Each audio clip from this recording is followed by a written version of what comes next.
Uh-oh. Lego. Michael, Shawn, and the Takeover Legends, where nothing's off limits. Free Agent Radio. Baby, tap in. Tap in. Ticka, tap in. Tap. Oh, wow. Who had an earthquake? Wait a minute. Who had the earthquake? Oh, my God. That's the bacon coming through? This man hasn't been back on the show in a minute, lost all the protocol. All right, y'all, good morning. Trying to get everybody on Dodgy Live. I got the two ladies on there. It's always Jay Black. It's always Jay Black. I don't know what it is with Jay. For some reason, issues this morning. Jay. Let me see. Good morning, Chartice. All right. Good morning, everybody. Good morning, Kathy. Good morning. Waiting for Jay Black to get on Instagram Live. I'm near. I'm near. Good afternoon. No, you're not there.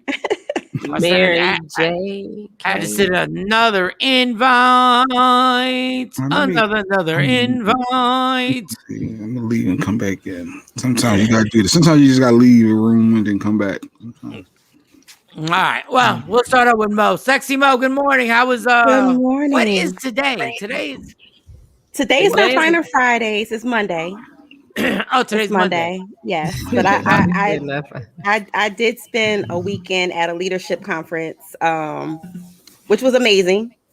But I'm not going to front. I'm tired. I'm worn out. I got my eyes. I don't know how long my eyes gonna be able to stay open. I was in front of a computer for like 8 hours. So you didn't go you didn't go anywhere. You were no, it was virtual. It was virtual. Okay. I would have preferred to have went to Colorado, but yeah. It's funny how COVID done made us say stuff like, I'm exhausted. I've been in my hot, not you, but I'm saying everybody. It's real. Yeah, but it's not. It's all perception on what is like hard work now. It's all like, subjective. Yes. Yes. So now we open our laptop 4 days. Like today, I open my laptop with y'all. Then I do a sports podcast at 1 o'clock, and I'm like, oh, if you don't shut up, Mike, with the oh. Like everybody's like, I open my laptop 3-4 times a day. Oh, you just have to get dressed, go somewhere, drive, do the whole thing, and y'all got kids that y'all have situations that y'all got to take kids to child care. Man, and we done got so lazy. We like, I had a 2-hour Zoom meeting. Exhausting. It's something called computer. What is it? Computer fatigue or Zoom fatigue? No, it's not.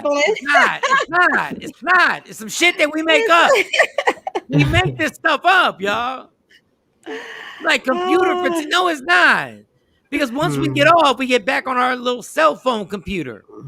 Like, but good morning, Mo. Good morning. Good morning. I'm glad. I think your eyes look perfect. You're good. Shawnee Scott, good morning, Shawnee. Good morning. Good morning. I had the pleasure of hanging out with Mo and Fearless, Dr. Smith yesterday for a little while. Where? On the computer. Yeah, like y'all wasn't. Yeah, we were on the squares. We were in the squares with each other. Squares for what? Explain what happened. So Mo is over this great program that provides scholarships. She's providing scholarships for about 10 students, and we put a program together so she can honor them. And she had a couple celebrities roll through. She had Dougie Fresh come through. Shawn Stockman. Is his name Stockman or Stockton? Stockman. A Voice to Men. He rolled through. Oh, that's great. Hold on real quick. Johnny _ it's a chick. JONNI. Oh, it said Michael Shawn's mouth. Laugh out loud. My mouth? What is my mouth? What does that got to do with something? Yeah. I'm about to go to human resource. That's what I'm about to go to human resource right now. He said it's too early in the morning to be asking him what his mouth do. What the hell is that? All right, go ahead, Shawnee. Go ahead. So she had Dougie Fresh. Yeah, she had Dougie Fresh, Shawn Stockman, and a bunch of other people on from her sorority, honoring and celebrating these students that got nice little scholarships to go off to college. So, and what was the whole program for? What was it? What was this behind the scenes thing y'all did that we ain't know about? it's her scholarship event that she does every year. I think Michael Shawn is hinting around that we didn't invite him to the party. Oh no, trust me, I ain't need to be there. I'm good. I just need the official. What for Beta Delta Z? Wait a minute, Beta Delta Zeta chapter in Philadelphia. Yeah. So yeah. Go ahead, Shawnee. Mess your life up and mispronounce that one more time. And that's why I stopped. Betamax. Filet. Delta. Shawnee and I have had exclusive conversations, so she's all good. Don't mess yourself up. She turned to another. And we person. Sisters in another way. We've seen his light in the East. So absolutely. Hell no, not about what you just said. In another way, because you got vaginas. No. We've seen his light in the East. He doesn't know about the East. Oh, yes, I do. Yes, don't get me. Okay, all right. I don't want to lose more friends. You won't. Now that you certainly would have some questions thrown at you, Michael Shawn. So. Yeah, I'm not. I've been involved in too much. I've done shows for too many organizations. The Light in the East. What he say about the East? What about the West? The Light in the East. I've done too many shows for the Masons. I've done. Okay, yeah, he knows. Okay, yeah. Okay. Trust me. Are you a traveling man? Are you a traveling man, Mike? No, I'm not. And the offense that people took is because I'm never gonna stop saying what I feel like saying, even when I'm broke. Okay. All these cold words y'all got in the East, traveling in the East. And I was gonna say strange, but I'm gonna change the word. It's a very unique understanding. Yeah. And I we're not gonna get the Eastern Star, and I'm not gonna get too deep into what my spirituality is, and I'm not gonna, I'm a very universal person. Yes, you are. Yes, you are. Just in my humble opinion, there's a universe that goes on that we try to explain that I don't think we can. But I'm a simple-minded man, so that's it. Jay Black. Oh, wait a minute. One more thing I have to do. It is my best friend since 3rd grade's birthday today. So happy birthday to Dwayla. Oh, hey, Dwayla. Happy birthday. Is she on here? Dwayla. She might be, but she ain't going to say nothing. Happy birthday, girl. Oh, well, happy birthday. Yeah. We were texting this morning. So she's up. I know she's up because we've been texting this morning. Wait a second. Y'all were texting this early. Turn your phones down, yo. Y'all were texting this early in the morning? Yeah, she works in education. So she has she's up. Yeah, she's in administration too. So y'all text early like that? Yeah, that's my best friend since 3rd grade. I wish Jay Black, if we didn't do this show, would text me my time at 5 o'clock. I'd be like, y'all do though, but we do. Because we gotta work. Because we gotta work. Okay, that's funny. Jay Black, good morning. What's good? Morning. You back from your 7-year anniversary? I saw you and your wife doing all types of couple stuff.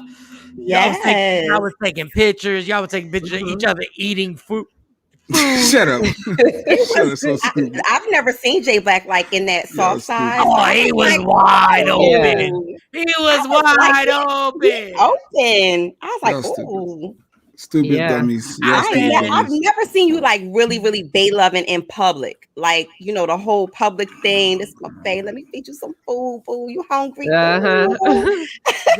I've never seen Jay Black like that. It was very comforting to see that you can soften up and just be, nice. Because you've been a motherfucker to me. Wow. All those videos, all that stuff just showed he don't run a goddamn thing. Yes. Good morning, amigos. Shout out to Lady Q. Man, Lady Q. Good morning, amigos. Good morning, Como está? Como te va? Let me tell you about Suge Q. Lady Q's new name. I was like, what? Yes. Oh, they was on boats and stuff. And I respected her, but now I have a newfound, like an extra respect. Oh, Extra respect for Lady Q. I feel like I'm part of the family now because I got to witness one of Jay's and Lady Q's conversation because Jay done called me 3 times while he on his vacation. Talking about work, and I'm like, ain't you supposed to be? Ain't y'all? Didn't y'all just take a picture saying y'all going to dinner? Yeah, but we got to take care of this work. Listen, Jay Black yesterday they called me at like 8 o'clock in the morning, and Jay said something, and Lady Q just went in on him. I said, "Dang!" Lady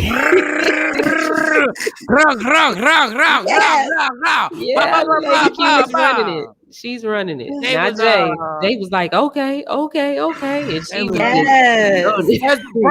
first of all, what we're not gonna do, don't instigate nothing, because then Jay do stuff. Just don't instigate. Just don't hype it too much. Don't hype it too much. No, but it was like real. I mean, this was real. I was like, okay. And Shawnee don't stop. There she goes. Oh wow. Yeah, she don't know how real it is. Keep instigating. Go ahead. Mike said it was like this. Oh, that was your takeaway? That's what you got from that? Okay, let me go handle something. You better chill. I know that. You ain't handling nothing. No bacon for a week. Eating the bacon. Hey, vaginas. First of all, stop. I'm telling y'all, stop. Don't instigate. Don't poke don't poke the bear. They happy. They happy. Yeah, they are real happy. Shawnee, stop talking all that. You don't get that, because you don't gotta face what happens in 10 minutes when text messages start going back in that house. Oh goodness! No, it was good though. It was good. Good to get away. Every couple or relationship should have some type of, for whatever reason, once a month at a minimum, just something just to get out, get away for nothing too crazy, too far. Just get away. So you got the plane tickets now? No, well, she's still not ready to fly away from my boy. That she don't want to go that far. Has to be somewhere within. We can get in the car for 2 or 3 hour max driving, but she ain't trying to get on a plane yet. But it's still good to get away. It's always good to get away and just hang out and do your thing. Okay, that was beautiful. Okay, all right, it's quick. Pet peeve, real quick. Let me. I think I wrote this down. Pet peeve Mondays. Yeah, but it's just a quick pet peeve. Because oh boy, I don't know what in God's green earth Mo and Shawnee were going back and forth about. I think it was a few days ago. It might have been a Friday night. Whatever night it was like around 11 o'clock at night, your time. Shawnee's time, but it was like midnight. I don't know what y'all were going back and forth about. I don't know are we not on free agent? I don't know what the fuck y'all were going back and forth. That's my memory. All I know is I'm laying in my bed with Stacy. Obviously, her cell phone's on her side of the bed, my cell phone's on the other my side of the bed, and I had bing, bing, bing. And I'm like, it was just one bing, bing. And I happened to look at the phone, and I was like, and y'all ladies never raise your head off the pillow, but y'all totally aware that y'all just heard the bing noise, right? Y'all totally aware, and I know you're aware. So when I grab the phone, I read the shit out loud. Like, I read it out loud, right? So whatever, I don't know who instigated this, Shawnee or Mo. I read it out loud. I said, they wildin', put the phone down. It's midnight on the East Coast. I said, all right. They just said, let's just hopefully they said, hi. Went back to sleep. And I read it out loud. Then bing, bing, bing. I might have to go back and look at my text messages. I don't know what the hell that was. I think Jay sent something. Yeah, because Jay is infamous. It had something to do. Night. I mean, I remember us going back and forth, but it was something that we was like, oh dang, this how they doing it? My bedroom is pitch dark, so now I got like multiple bing, bing, bing. I say, what up, action? Paul was going, good morning. What up? So now I grab the phone. I'm like, the fuck is this? Okay, I'm gonna tell you how it gets worse. I look and I'm like, what are y'all talking about? Like, what are y'all talking about? And I don't even want to scroll. I just go like, so now I got to make the announcement. It's Mo, it's Shawnee. I don't know what they talking about. Stacey know that we don't have no warm bodies in our bed, so we be up late. I don't care. I'm sitting there going like, listen. But she don't even want to turn over to look. I'm like, listen, I don't know what these hoes is talking about. All I know is wait a minute. I'm gonna go see what we were talking about. So yeah, because Stacey know us. No, it don't. Y'all always say that. Y'all women always say that shit. But there's always like, but she don't roll over to look. Because she want to act like she not insecure. She don't want to roll over and look at the phone. She don't want to, and I want to stick it in her face so that I don't have these thoughts. So I put it back down. So true story. You know those robo phone calls you get? Robo? Yes. Yeah. I put the phone back down. Now the phone rings. No, that wasn't Hey, Steve. That wasn't us, boo. I am about to lose. I'm about to grab the phone and put it on speakerphone and be like, I'm gonna start off with the B word. I'm smash it. And then no, I wasn't gonna smash. I'm like, I'm out the game. God damn it, my jersey's in the rafters. He hung up his J's a long time ago, Jay. And I looked, and it said robocall. So here I go, robocaller. Put the phone back down. How do you let people know? How you know your significant other know that you're not cheating by putting the phone on? No, you answer that, Robo. You answer that. No, Robo. Put it on speaker. Hello. Wait for the pause. Yeah, but my dad answered a phone call before, and he talked too long, and they wound up taking his identity. It's so crazy on these phones, for real, so crazy. So I'm not playing those games. Oh.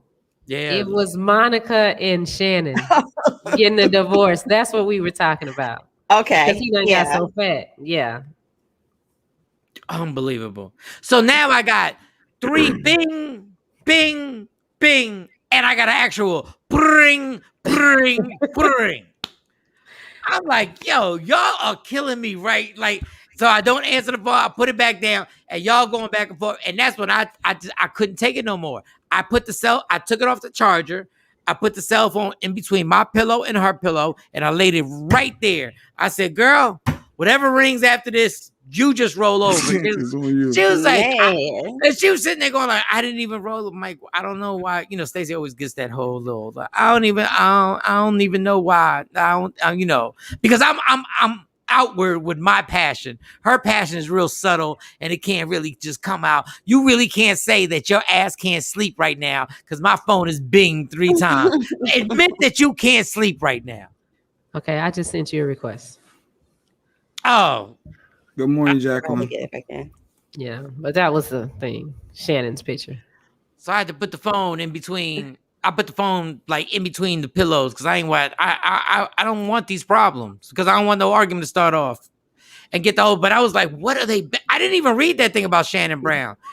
I didn't read it till the next morning. I didn't know what y'all was talking about. It was hella funny. Yeah. But a lot of people don't know what Shannon Brown's been through. Well, a lot of people don't know what Monica's been through. No, they do. Monica's boyfriends kill themselves like we do. Huh? Monica's boyfriend. Oh, Monica the singer. That's what we're talking about. Yeah. Her boyfriend committed suicide, right? Or husband or fiance, somebody. Yeah. Yeah. I remember hearing that. And Shannon Brown's been through a whole bunch of stuff. And I'm like, what do y'all? Brown. He a ball player, right? He was a ball player. He's lost a friend, got killed. They got a bunch of stuff that he went through. And then one person made a good point about the harassment of all the dude was at. He was at a game. He gained weight. Like I gained weight. Like a lot of people I know gain weight. But they throw women up under the bus when they gain weight or if they break up and they get big. You seen her? Oh, she's doing bad since she left you. That type of thing. Yeah. So it was just like one of those moments where they're like, okay, the woman is not doing bad. It's the dude that's doing bad this time because they separated. But he's not doing bad. He gained weight. But y'all are so harsh on women when women go through a divorce or whatever, or depression and gain a lot of weight. You be like, you see how big she is? Not you, Michael Sean. No, sexy Mo. You a god. No, men do it. No, she's not. She's not alive. You a goddamn lie. Because the hardest. No, it's not facts. The hardest people on women are other women because y'all be on there clowning. Y'all be clowning chicks who gain weight. It do not be God. Men and women. I'll say men and women, but men do not be it. Men do it. it do not be heterosexual guys. It be your best friends, your little gay friends. Be right with you. Oh, look at her and stop it. You're gonna leave us heterosexual dudes out of that because we not even on that because chances are you gain 15 pounds, we'll still smash. It's your gay little friends right with you, right with y'all. Got the little Twitter fingers going. What y'all are amazing. Oh, don't blame us for that. Don't blame us for that. Y'all go in on women when they go through divorce or any type of breakup. Like? You see what she looked like? She went and who be the lead? Who be the lead dude? The gay dude. He be the spokesperson. The gay dude be on you see her, see Nito, oh my God. And y'all be like, clap, clap, clap. Y'all be so happy with your little friends. Clap, clap, clap. It don't be no regular dudes. Regular dudes be like, she thick. She got thick. Regular dudes be like, she got thick. No, first of all, look like a can of biscuits. You making stuff cheeseburger shot from being a fat girl. Regular dude. I hear guys talk. Yes. Oh my God. And guess who was on that? It was chicks all on Shannon Brown. What are you talking about? And then one person had to put it out there. See, y'all do this, and then when you find out what they went through, then y'all want to be throwing flowers on IG. Then y'all want to we should have gave him his flowers on IG. Like I was like, why y'all? First of all, the dude has been out the league probably for almost 7-8 years. Who didn't gain weight? Who didn't gain weight? It's a whole bunch of players that ain't gained weight. They've been out the league longer than that. Michael Jordan been out longer than that. He ain't gained all the weight. But that's the point of retiring. You went to the NBA. You were in shape. Like whatever action. We only go in on women who get $3 million a year for life, not women who gain 15 pounds. Talking about Dr. Dre White. Whatever action. You know what? Whatever. For those who are on IG Live, it's Media 360 TV. Download the app so you can so you can see everything. Cause y'all not gonna put I'll take all the shit y'all put on heterosexual dudes, but what y'all not gonna put on is the first thing we say is you getting thick, girl. No, not thick. And that's how it be said. She's fat because we love thick. Her? She won cheeseburger shot from being a fat girl. I heard all of that. But it's so funny. Then your gay little friend says the same thing, and y'all giggle your asses off. Oh my God, he crazy. Oh my God, he's so nuts. How he say that? Oh, he's so funny for real. The next top model. Who is the harshest dude on the next top model? The gay dude. I don't know. I didn't watch it. Tyra Banks. You saw it. Y'all both. I never got into that show. Like everybody, that was like a cold. So you gonna say you don't know the guy I'm talking about, the black guy I'm talking about, who's one of the judges. That's what you gonna say. Miss J. Oh, for real? For real? I don't watch that shit. I don't know. Are you talking about Miss J? I thought it was a white dude on there. I thought it was a white guy on there. Gay dudes be telling y'all about yourselves. And then y'all be looking at us like y'all so harsh. I'm harsh? You see the way gay guys talk about you? Don't no heterosexual guy talk about women the way other gay dudes do. And y'all be like this. Oh, no. Hey, Craig. Oh my God. He my best friend. He my bestie. He my bestie. Y'all know I'm. Oh my God, y'all. Even though I think Mo froze up. Y'all, I'm good. I'm good. My mouth is just open. Yeah. Unbelievable. All right, let's get into the show. Media Room 360 TV, Media Room 360 TV. Download that app. You can check everybody out. Let's go. Here we go. I like the fact that y'all are up and texting early. I believe it, mascot. People are assholes. Yup, women on women, etc. Men are assholes. Women can be ugly dicks. Okay, and that's in a world of pussies for you. Got you. And they got their mascots gay by their sides. Stephanie, I don't know how you woke up to be able to make that text that quick, but I want to applaud you for the heat that you came with that fast. She won it all. She won all, every single Morning. Queen or 9. Up on Twitch TV. She downloaded the Twitch TV. She's watching on Twitch TV. Nice. Hey, download the Twitch TV, y'all. Download whatever it takes to make sure y'all get on there. What up, Mark? Good morning, fam. Good morning, Mark. Oh yeah, I gotta send y'all all these pictures. Yeah. Oh, from the Rodney Perry show. Yeah. No, she got from the first one too. Yeah, well, I mean, it's not the first one, but that girl keep them pictures to herself like a Mexican grandmother. Jay, nobody can need. No, Poppy, no, Poppy. These are my pictures. These are my pictures.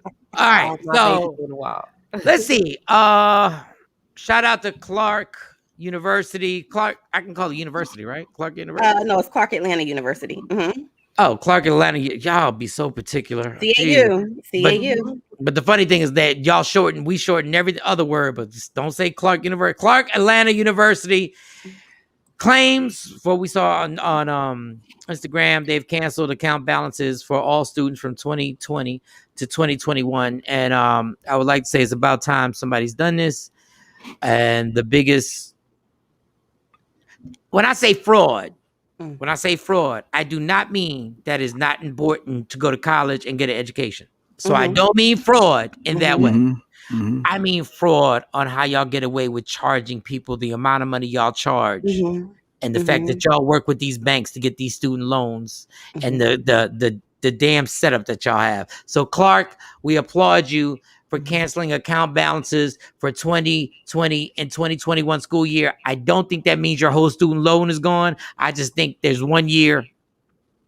No, what it means is if you all pay, it's not for all students. So if you don't have a balance, they're not just going to go back and give you a refund for 2020. Yeah, I get that. Yeah, they're just paying them for students who, it's time for you to enroll and you can't put your classes in. People who don't went to school, y'all know how that feels. You go up to register for your classes. Wait. Stop all. Wait. Stop all the on. Yes. So people already in their second or third year, this doesn't affect. You said it doesn't affect? Yeah, like who gets this canceled balance? Who gets it? So I'm assuming all students who were enrolled would have an outstanding balance. Who has an outstanding balance? Because sometimes when you leave for the semester, you still owe the school money, whether it's for the dorm, you got a dorm fee, whether you got parking tickets, whether you got whatever it is that's on your account. All right, so that's still good. Well, that's a good look. Yeah, that's good. But you had your lips poked out, like but for those you was already poking out your lips. So that from 2020 to 2021, you're done. If you have an outstanding balance. But if I pay my balance in full, I don't get a refund. Why would you? No, yeah, you wouldn't get a refund. Like, why would you get a refund? We're talking about people with outstanding balance. That's a good thing. It is. And it's major because it's a HBCU. Normally HBCU doesn't even have that type of funding to be able to do something like that. So shout out. First of all, they do have funding, and I'm not going to get into the article. They don't have as much funding as PWIs. Don't get me on that. No, they do. They don't. You're absolutely right. But it's just the scam gets a little less scammier. It gets a little less scammier. Yes, you're what Mo said is absolutely right. Don't get me sending y'all but I got it. It's a good thing.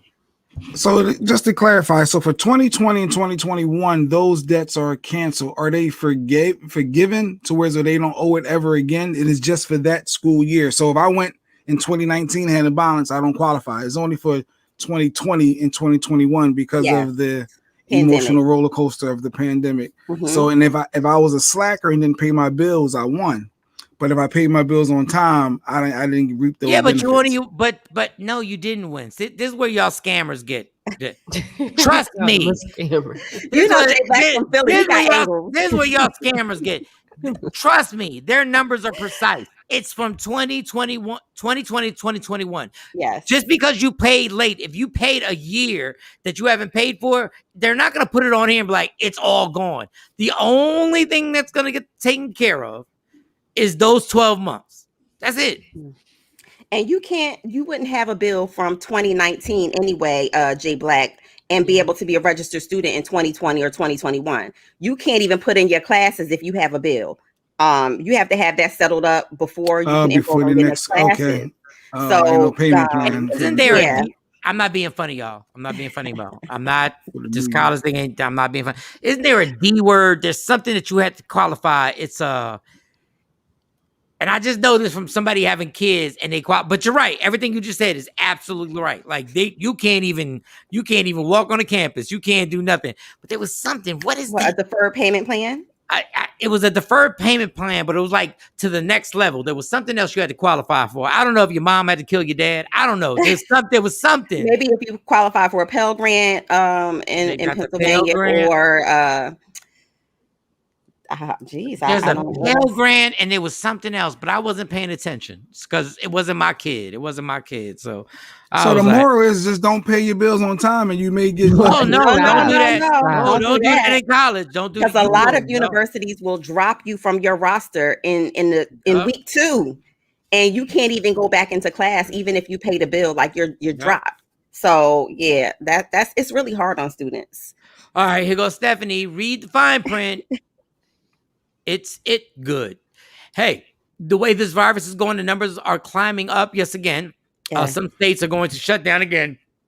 I promise you, they're not going to shut down again. And I'm telling you, they're going to light this country on fire. California, I think maybe first. They won't get lit on fire. College, it's a business. They need to do more for Students Forgiveness Act. No, of course. I agree. Of course they do. Let me tell you about these colleges, on what all colleges. And how ridiculous this is. Okay, so I'm going to do a quick sports thing, but I promise it all comes back to college. Mm-hmm. So the SEC is the biggest college conference in football. Mm-hmm. And you got the Pac-10, you got the Big 12. Mm-hmm. So 2 teams from the Big 12, Texas and Oklahoma, are leaving the Big 12 to go to the big boys, the SEC. Now, Texas is the richest athletic program in the country. Okay. Nobody touches Texas. Nobody. Sweet breed football. And they don't even win. They're just like the Dallas Cowboys. They don't even win. Really? But it's no, they really are just like the Cowboys. They don't win national championships. They are the richest athletic program in college in the entire country. Then you got Oklahoma. They want to go to the SEC to join that conference because it's that rich and that powerful. Do you know both these colleges each are going to pay $76 million to get out of their conference? I believe just to go. They're each going to pay $76 million. That's because who's ever behind the whole strategic planning of that know that they're going to make that much more. No, obviously, it's like triple. Mm-hmm. You know how embarrassing it is that a college can pay $76 million for their football team to get out of the conference, and the in-state tuition has never gone down? Mm-hmm. People who live in that state, it's still straight up $80,000 to go there. But your football team has $76 million to pay to change their conference. Mm-hmm. Dog, I once again am telling you, education is amazing. If my daughters want to go, that's amazing. I'll do whatever I can to help them go. But these colleges are embarrassing. They are a scam on top of a scam on top of a scam. Like, it don't make no goddamn. Just the football in college, just the football program is worth over $8 billion. Mm-hmm. And none of the in-state tuition has ever gone down. And it never will. You're only going to always see tuition increases. You'll never see tuition decrease. This is the most disgusting. So when they do this forgiveness thing, it should be every student loan should be forgiven, point blank, from here on out. I hope so. Let me tell you something. That's the only debt that I actually have is student loan debt. But I never went to college, but I do know student loans. I've seen someone that got money and they didn't spend it on school. Like, don't they just cut you a check and it's up to you to be responsible for that? So no, what happens, Jay Black, is a lot of times people take more than their they need. What they need, yeah. So say you have a scholarship and you decide, you know what, my semester is already paid for, my school year is already paid for, but I'm eligible to take out these loans. So of course schools push you, oh yeah, you could take out the loan. But in responsibility, they're supposed to say, hey, but you know you'll have to pay these back when you graduate. But if somebody is telling you at 17, 18 years old, your schooling is paid for, but you can still take out this loan and have $8,000 in a semester, which is more money than you probably seen in your bank account at 17 or 18, you're going to take it. And you're going to continue to take it each semester. And then when you get out, of course, they say, oh, you can defer your loans. Well, what they don't harp on or really focus on is when you have these loans, at the end, the interest builds up. It continues to accrue interest. Sure. So you may have only taken out $20,000, but you're going to look up and you owe them $100,000. Yeah, and unfortunately, you can't get from up under that. And a lot of parents aren't educated in it. Not any fault of their own. Now, the one thing I am good at is loans, and yeah, I'm good at that. So I've mastered that. It's helped me in my life a lot, mastering loans. But and then they got the nerve to get mad that finally college athletes can make money off their likeness, and people like, yo. They were like, this high school player, so-and-so, he's going to make $1 million before he goes to college. He's in high school. Yes, bitch. If the tuition is like, what are you talking about? They're making billions. All they're doing, it shouldn't have taken as long for somebody to make money off their life. It's me. If you are a star athlete in your town or your state or whatever, that's a good look. And I hope that they take advantage of it because it's been a long time coming. It should have been coming to them. They should have been getting paid off of their talents. And it's still not. They still got them because it's still a situation where now the college is like, well, how about we get you a deal and then we split the money? No. Still trying to pimp the game. Still trying to take like, no, you ain't got to split the money. Your social media is worth a gang of money. Like, go get all the money. And they're like, I can't believe a high school student will make $1 million before he goes to college. Wait a second. If I was an actor and I went to acting school and I happened to make a movie before I went to acting school that made me $20 million, nothing would happen. It's just for some reason when college athletes, especially in football and basketball, all of a sudden, so they're finally making their money and they can maneuver and get everything going. All right. With that being said, Kanye released the album, but then he didn't release the album. What? Donda? I thought he dropped Donda. They said it was coming Friday. I was excited. What happened? Kanye got like 50,000, whatever, 30,000 people. Oh, you can't get it, Shawnee. No, I was asking Jay, did he get it? He said he was excited. No. I'm a huge Kanye fan, but the fact that they had $50 chicken fingers, brilliant. If you get all these dumbass, what did you say? They was charging meals, 50. There were meals for $50 chicken fingers. I forget the outrageous, and the T-shirts were whatever. And then the scam was that people believe Kanye knew his album wasn't done, so he did a listening party. I've gone to one of Kanye's listening parties in LA. It is it's genius.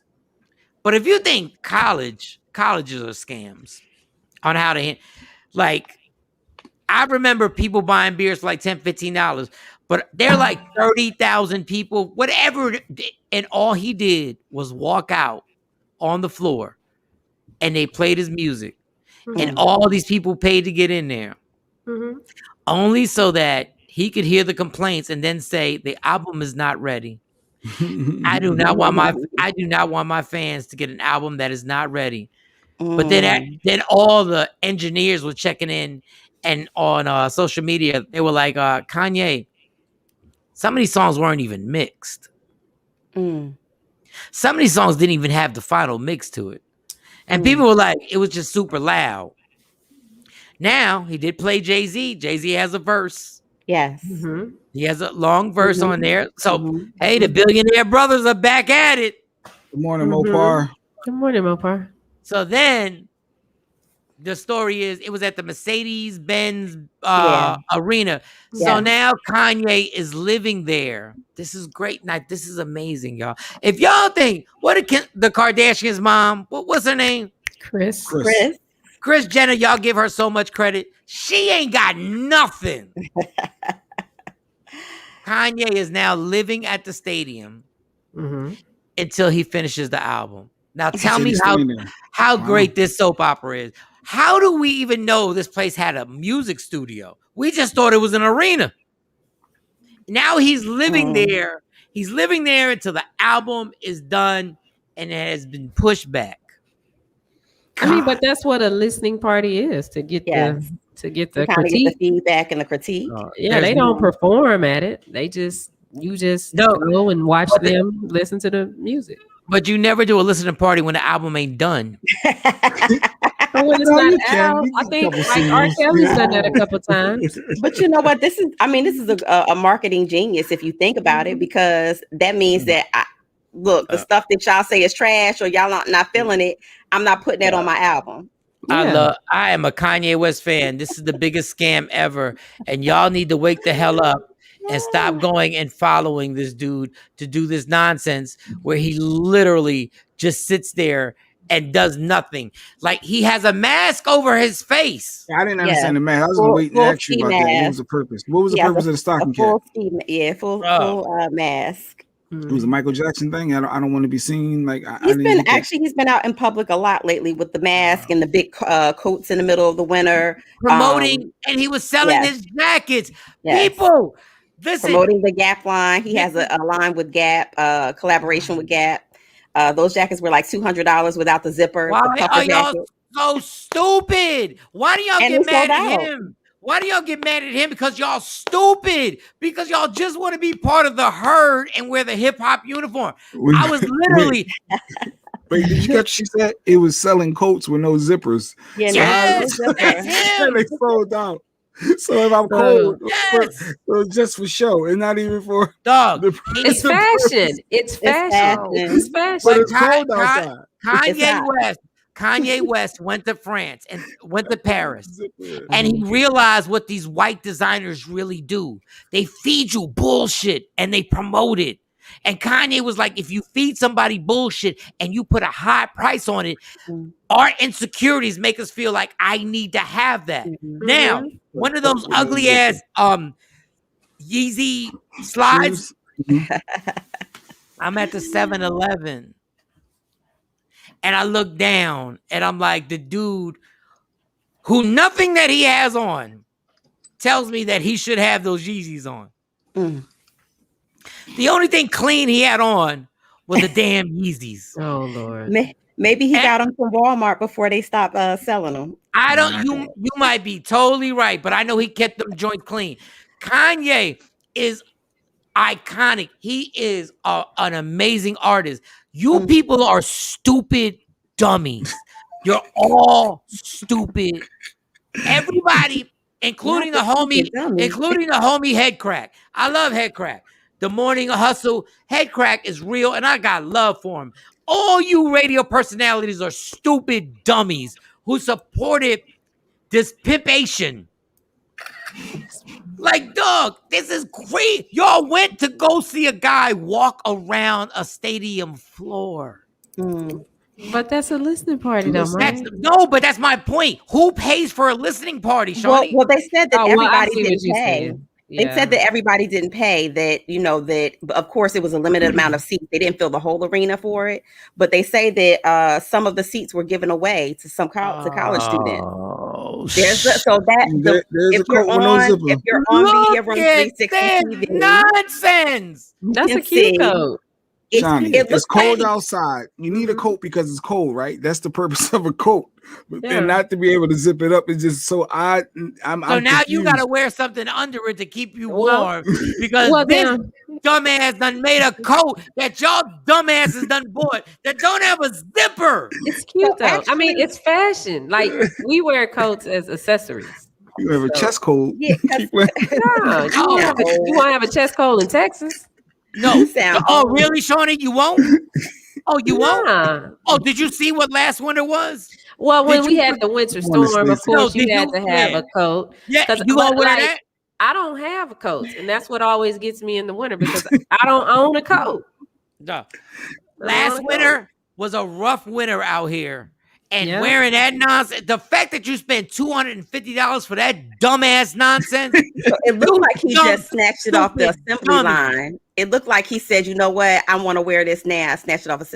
But it's sold out. So it's a pre-order, pre-sale. It's sold out. And I want to remind you, he learned this from going to Paris. And he learned the nonsense that gets sold. Ladies, there's never been a woman that I've ever met that said her red bottoms aren't uncomfortable. I've never met a woman who said a red bottom was not uncomfortable. And y'all still buy them. Yeah, I don't own any red bottoms. It does look. The stuff said looks like it's sweaty, like it could be real sweaty and nasty. Like yeah. Hey, he winning though. No, he's absolutely winning because he actually hung out with these white folks and said, why the hell would I make something that is really useful when I can make something that's totally unuseful and makes no sense? But if I promote it correctly, they will spend top dollar for this goddamn thing. Good morning, I actually need a coat without Nate. a zipper because I don't like to wear a coat. I'm in and out of the car in the wintertime. So I need something that, like, I use my seat warmers. I got the heat on blast. I'm in and out. I'm not normally in the elements. So I need something like that. The day you have that coat on and it is 25 degrees and all of a sudden you realize that you got to walk to the building or your car happens to break down or you have to pick your son up and there's a line somewhere. Y'all need to stop justifying the stupidity that we just keep going and we make this money. We make this dumbass a billionaire. I could just. She could hold it together. She could have to hold it together. Hold it. Yeah, or if you have a turtleneck on up under it, you'll be good. He has a hoodie. He has a new hoodie. You can wear the hoodie up under it. No, but he's releasing a hoodie, but it has no hood. He's releasing a hoodie. No, he's releasing a mock neck hoodie. A mock neck hoodie. It has the strings because a jacket is not a jacket if it doesn't have a zipper. Look, it has the strings, but it just don't have the hoodie. With no hood. Good morning, Ted. We literally little shirt from it. You got the shirt, okay. But those are priced at $19.98. That's not bad. Ben's logo though. I can see in cahoots with Ben's. And this is when, and everybody, I wish there were more people on my live. Because I'll say this and I'll say it and I'll say it and I'll say it. How you gonna use your mom to sell the album? What's wrong when with you already worth $6 billion? I don't know about this one. What do you mean? How is he using his mom? What's wrong with him using his mom? The listening party that he had, that he pipped everybody on, was to go listen to his mom's album.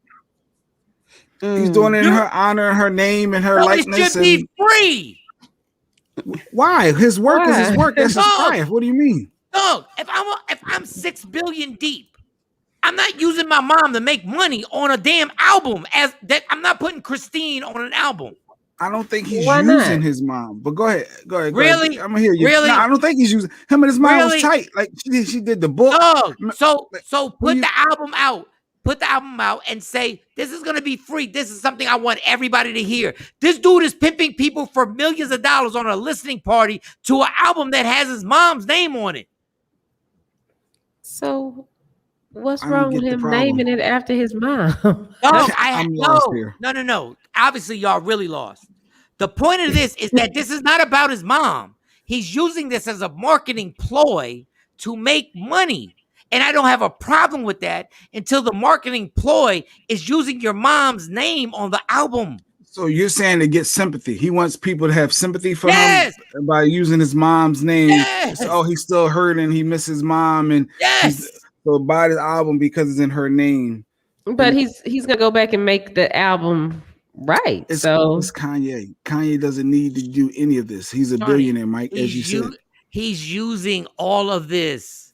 And God rest his mama. His mom was a teacher. No.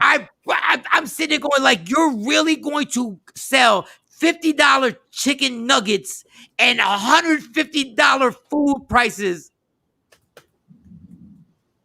and you're gonna use this for the album named as your mom? You're bugging here. I don't think he's using. I mean, well, that's up to them if they went in there and paid for that. I mean, at the Cowboys game, the nachos is almost $20. People buy them. And Jerry Jones ain't got his mom's name on the stadium. He got whoever gonna give him some more money. What do you think Kanye's looking to gain from this? Is he don't have enough money for album sales? His ego, his effing ego. That's all this is. His ego. Wanting to be better than Jay-Z, wanting to be the top dog. But he is right now. He Jay-Z. Is that guy right now. Yeah. It don't stop with him. It don't stop. Like, dog, you really gonna you really like I don't get what if I was gone, if I was gone, and one of y'all are filthy rich, filthy, and y'all decide to put my name on something that y'all making, and y'all want to make more money. What if we want to just honor you? Homage, that's not homage. That's called making money. That's called making money. That's not homage. Mike, you're bugging. Yeah, I mean, like Mike, I'll be with you on a lot of stuff. I'm gonna have to think about this a couple days and try to figure out what the problem is. This man, hold on. Wait, think about this. Hold on. Think about this. His mom's album, her name is on the album, right? Yes. During the show, he is pimping his clothing line. Okay. Based on using his mom's name to pimp another clothing line and pimp more stuff. So he uses his mom's name to get them there, and now I got you here. I'm gonna promote my coats with no zippers. I'm gonna promote more. This is not my. This is hoodies with no hoods. No, but what's wrong with that? He has a captive audience. Because first of all, that's a cult. That's not a captive audience. That's a cult. What we're looking at. Number two, he's using this thing to make more money to enhance his ego. That's all it is. That's all it is. I mean, well, maybe he's trying to secure a better future for his kids. What's wrong with that, though? Johnny, shut up. Like you tried. I'm just saying. He got the coat on. Look, he got the red coat on. No zipper. To secure the future for I'm not even gonna answer that. He's worth $6 billion. Stop. But you can't tell that man he can't do an album in his mom. He can do every album for the rest of his life in his mom's name. Yeah. There's nothing to do with him trying to pimp his mom's death that happened. He did. He named the album his mom's name, son. But what's wrong with that? And then got nothing. Nothing's wrong with it. Everything's wrong with it. Dog, use my name. I will haunt your ass for the rest of your life. We can't honor you? No, because you're not honoring me. You're not. Him and his mom was extremely close. Tam is right. So was my mom. And me and my mom are tight. And I wish you would. I wish I would see you.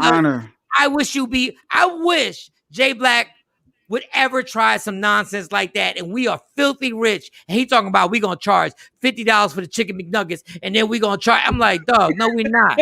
Mike would have wanted this. Mike would have wanted this. No. Mike would have wanted it this way. No, but in real life, think about your mom and my mom. Jay, I would really punch you in your throat if you tried that.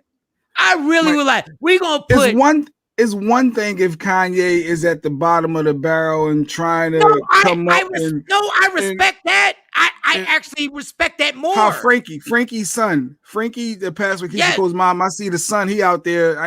I don't know what is not thirst trapping, whatever he's doing. He's trying. He's feeding. Frankie this and he's trying. He's trying to. Yes. It's so obvious that he's doing it for a come up. Because he's trying to get paid. He needs the money. I don't feel that Kanye is not the same. Dog, it's worse. He has everything he ever wanted and he won't stop. And now he puts his mom's name on the CD cover or the stream cover. And he goes, these are the prices that he's going to charge for a listening party for an album that's dedicated to your mom.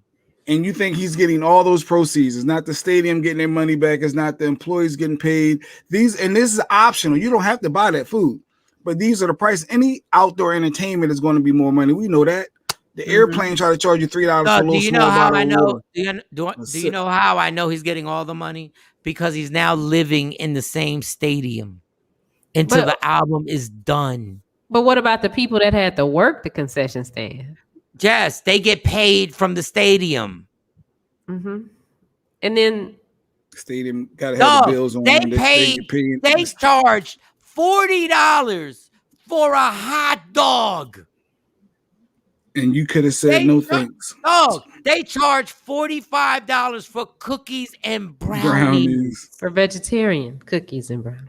Healthier choices are more money for an assorted snack basket was $65. When did his mom pass away? Mike, you're bugging. I think his mom, because she had the book. She had a lot of Donda West. When did she pass? When I tell you somebody needs to throw the medication on him because this ain't going to stop till it ends poorly.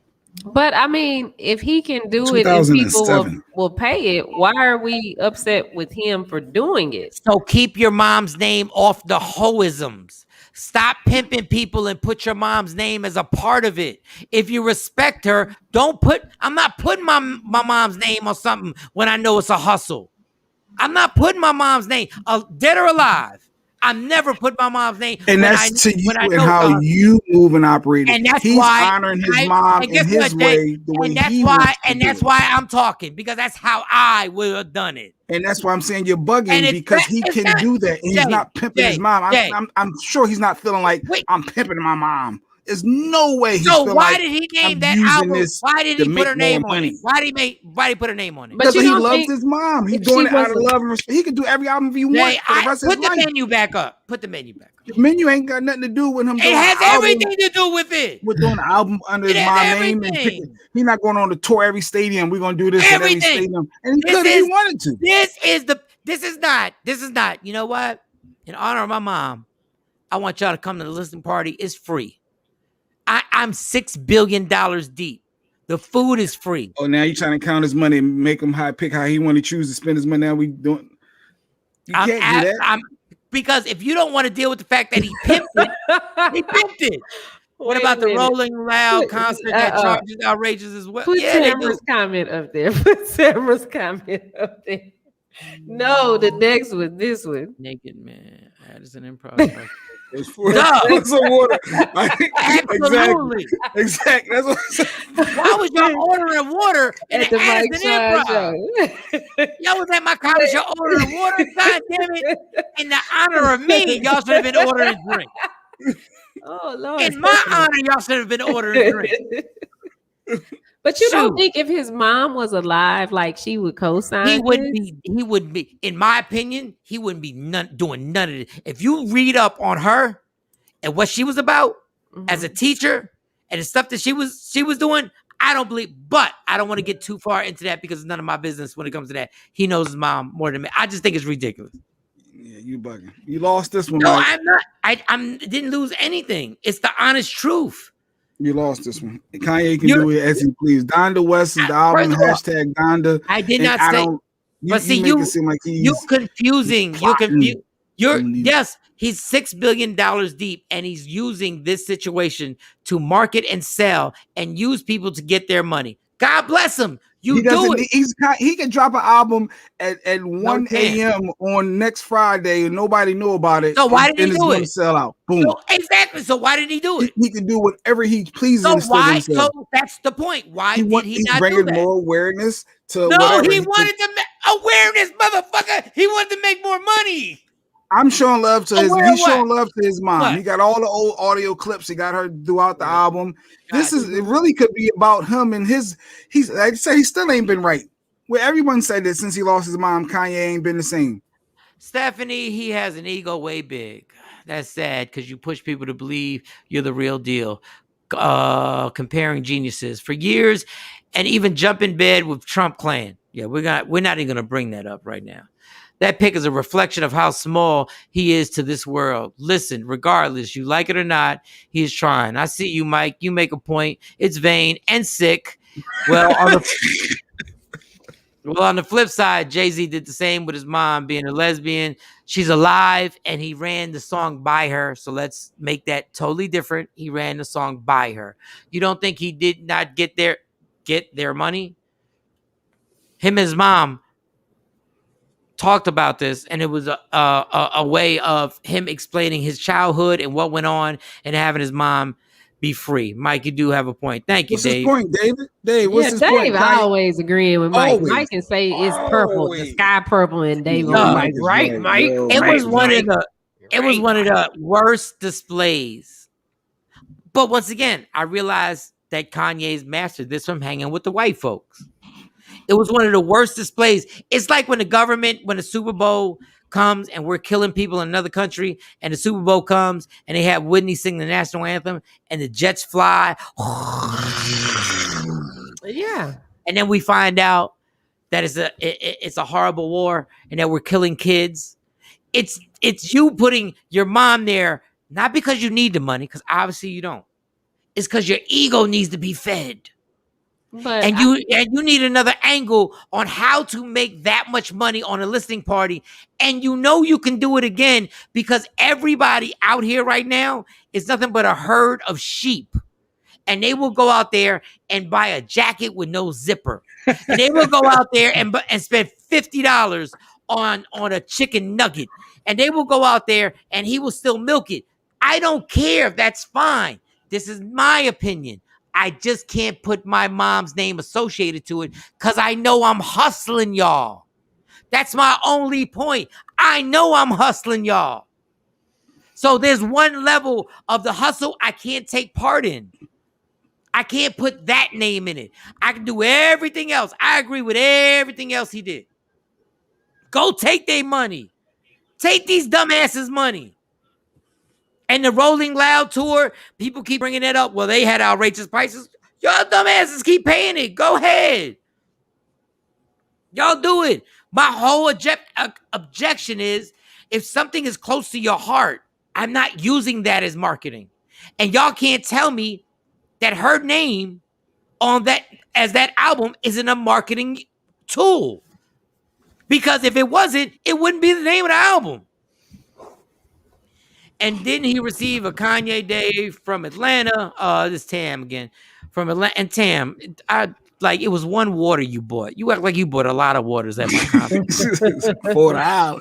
And he still had that. It was $4. That sticking cup on. Shawnee, do you have that clip? The sticking cap. Oh, the stocking cap. The stocking cap. That's what you get. God don't like ugly when you brought up the $4 of water. You can't spell now. No, we love you, Tam. We love you. Got her funny. No, yeah, the auto got her. Yeah, he had a stocking cap on. This is the most. Gave him a proclamation, Kanye West Day. The fact of the matter is, if you're grown, when you watched it, you were like, you guys are idiots. Like he literally, that's why I called it a cult. He really had people come out there and just watch him walk around the stadium floor. That's crazy. But that's a listening party. Shawnee, stop saying it's not a listening party in a station, in a stadium. It's a concert. No, like when they have the listening parties at the clubs, the artists come out and do the thing. They just come and sit on the stage. Shawnee, once again, there's not 20,000 people there. It's a big listening party. This is a Kanye West listening party. I know. Yeah, you already know it's wrong. You already know it's wrong. But that's how listening parties go. Wait, nobody. So if you would have performed, you'd have been felt better, Mike. You want him? He actually was like lip singing. How about this? You want him to actually perform? How about when you do a listening party, have the album be done? it's done enough. But it's a listening party. It's not an album release party. Shawnee, nobody. You've never gone to a listening party where the song wasn't mixed down. So stop. Stop it. Jay Black either. Are mixed down. Yeah, they are mixed down. But the album might not be ready. No, when we go to a listening party, the only thing that might change is a song might be added. We don't listen to songs that are distorted. Like, stop making excuses for this dude. But it's not an excuse. It's a listening party. Shawnee, he made people pay money like they were going to a concert. That's the problem. But they paid. Yeah, that's not his fault. Yeah, no, but that you're right. But let's just be what it is. If I scam you and I make money, I'm like, it's their fault. But let me be real. I scammed you. Let's just be honest. I scammed your ass. It's better to be a lion for the day than to be a sheep all your life. Hey, you dropping them quotes, the mind-boggling, make you think quotes. That's how crazy society is right now. That they will continue. It don't matter. Social media got everybody brain stupid. Social media got everybody brain stupid. At a listening party, they not charging for food and outrageous prices. Shawnee knows. She knows. I mean, I ain't never been to a listening party where they charge for. Well, yeah, at the club they charge. I'm trying to think. Yeah, it depends on which kind of industry. Over 20,000 people came to a listening party with an album that wasn't done, that wasn't mixed. They charged outrageous prices, and y'all trying to fight this that it wasn't a scam. Of course it was. Wait, so if you knew that prior, would you have still come? He didn't know. They didn't know that prior. No, I'm saying if I'm a fan and I know that they didn't know that prior. They all not mixed. No, I'm saying you know this now. Hindsight. Yes, are you still going? No, I wouldn't go. But first of all, I wouldn't go at all. I went one time. It was free with the radio station. I would never go to a damn. The dumbest thing I've ever been to was a Kanye West listening party in LA. That was the dumbest thing I've ever seen in my life. That was the dumbest thing. I felt stupid as hell even being there.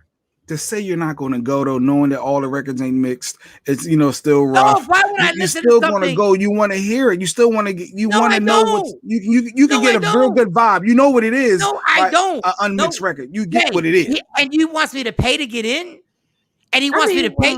Hell no. I wouldn't pay to get in, but for work, when the rep calls and say, "Hey, Shawnee, we want you to come to the listening party," I'll go for free. Yeah, I'll go for free all day. People pay their flights to get out there just to go there to watch this nonsense because you guys are all. It's so scary how stupid society is right now.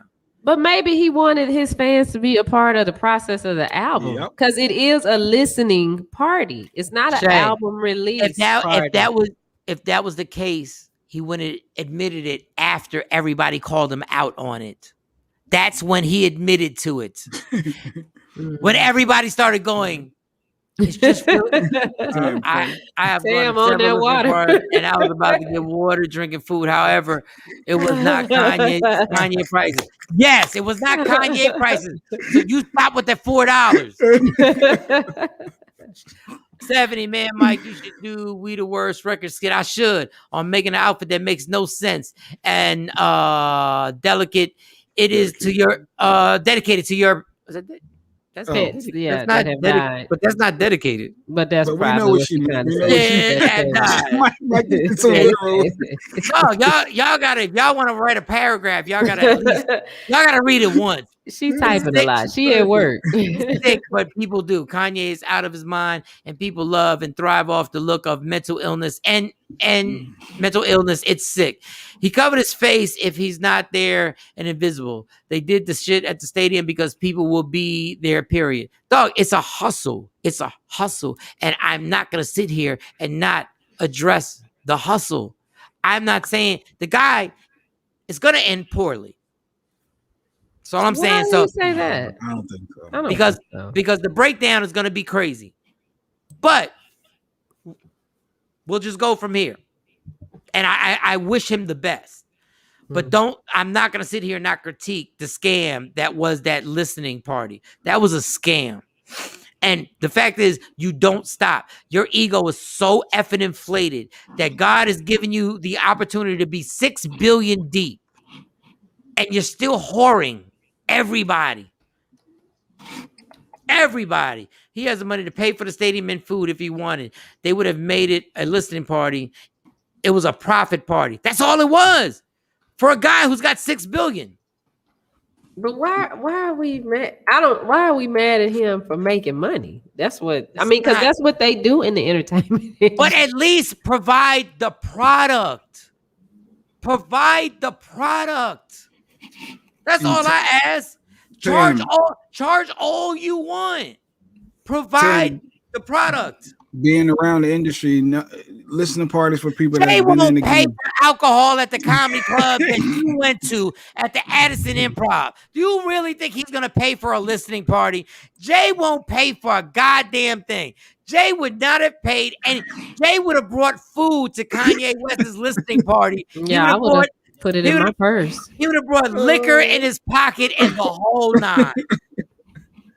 So how much? Okay, so these are the prices that I see for the listening party, and they don't seem ridiculous. I mean, $20 to $50.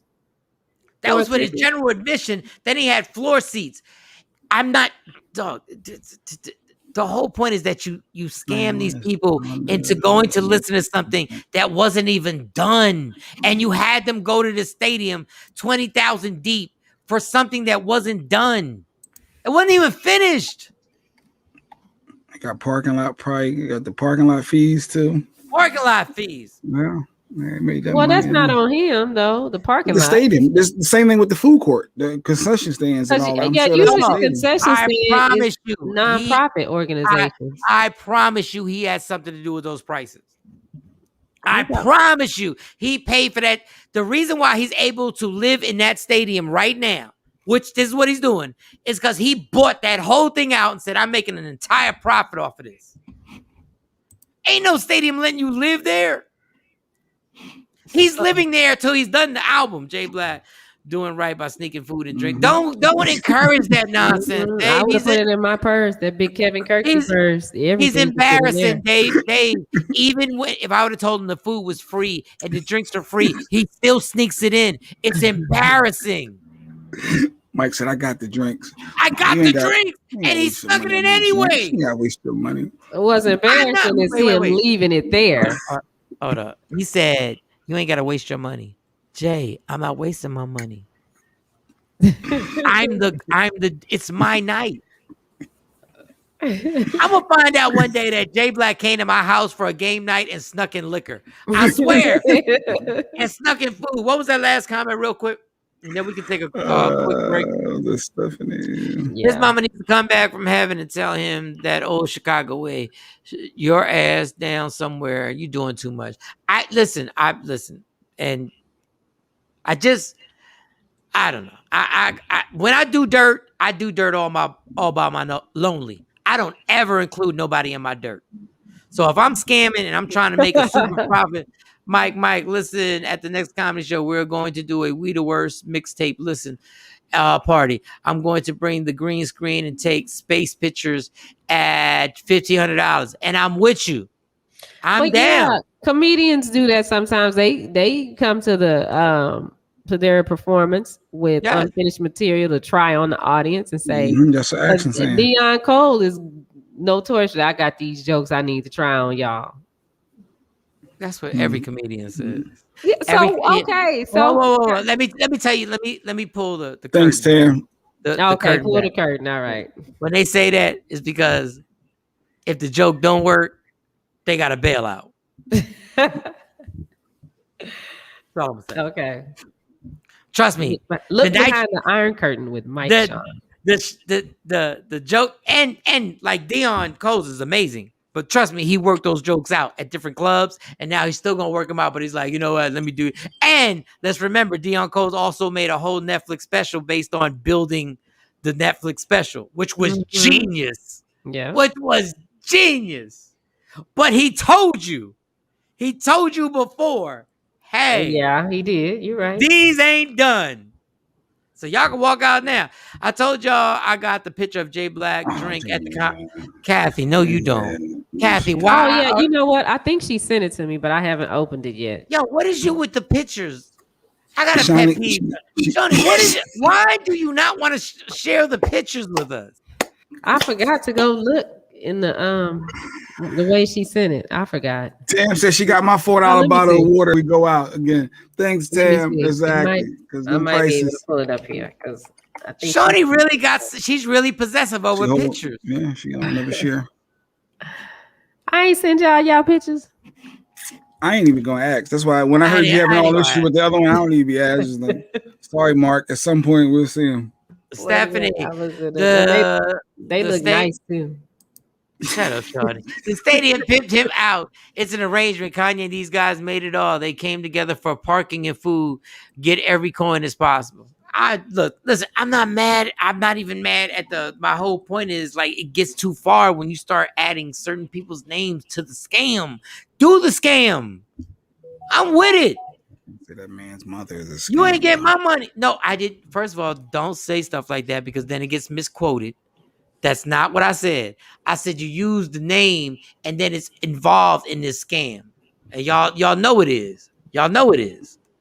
I don't know that. These dumbass people. Nope.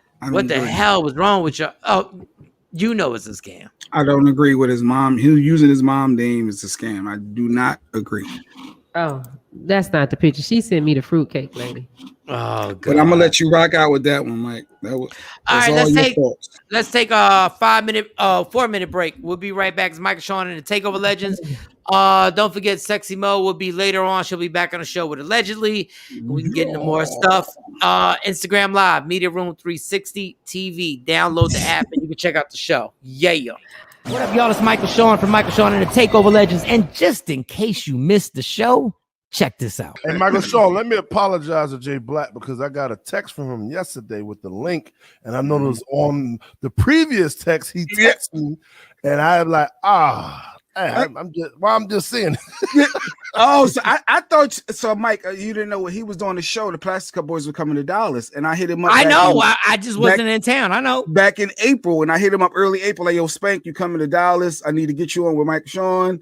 It was crickets. Yeah. So when I had to text him for the link for the yesterday, I'm like, is he going to respond? Like, because it's Spank Hollywood now. So I hit him back. And he was like, bet, I got you, Jay. I'm like, wait, we just going to ignore the fact that he ghosted me with the other, like, no. I said, oh, he texted me already.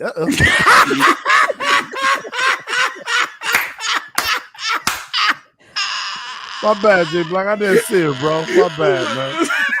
Michael Shawn and the Takeover Legends. Your escape from reality. Right here on Free Agent Radio.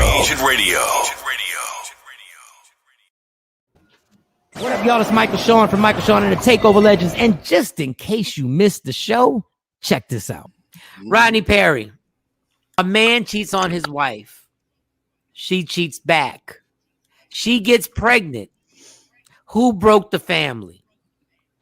Nice hat. Yo, your hat game is vicious. I wish my hat, like, it don't look right on me when I wear hats. But go ahead. Who broke the family? She did. Sonny hates that. Look at Sonny. That's what I love. I agree. See, when you a grown ass man, you ain't got to get into the whole explanation. He's like, she did. You want an explanation? I give you an explanation. Give me an explanation, Rodney. Give me an explanation. The short answer is she did, and I know women out there. Well, how come she can't? Well, I know it. I just say, how come? If you let somebody skeet all up in our house, it's your fault. Not the skeet. Not the skeet. Tell all the girls shoot up the club. You can't let nobody shoot the club up. But he could have did the same thing, and the woman just didn't get pregnant. How we know he ain't? How we know he ain't raw dogging? How you know that? First of all, Miss Scott, okay. Miss Scott.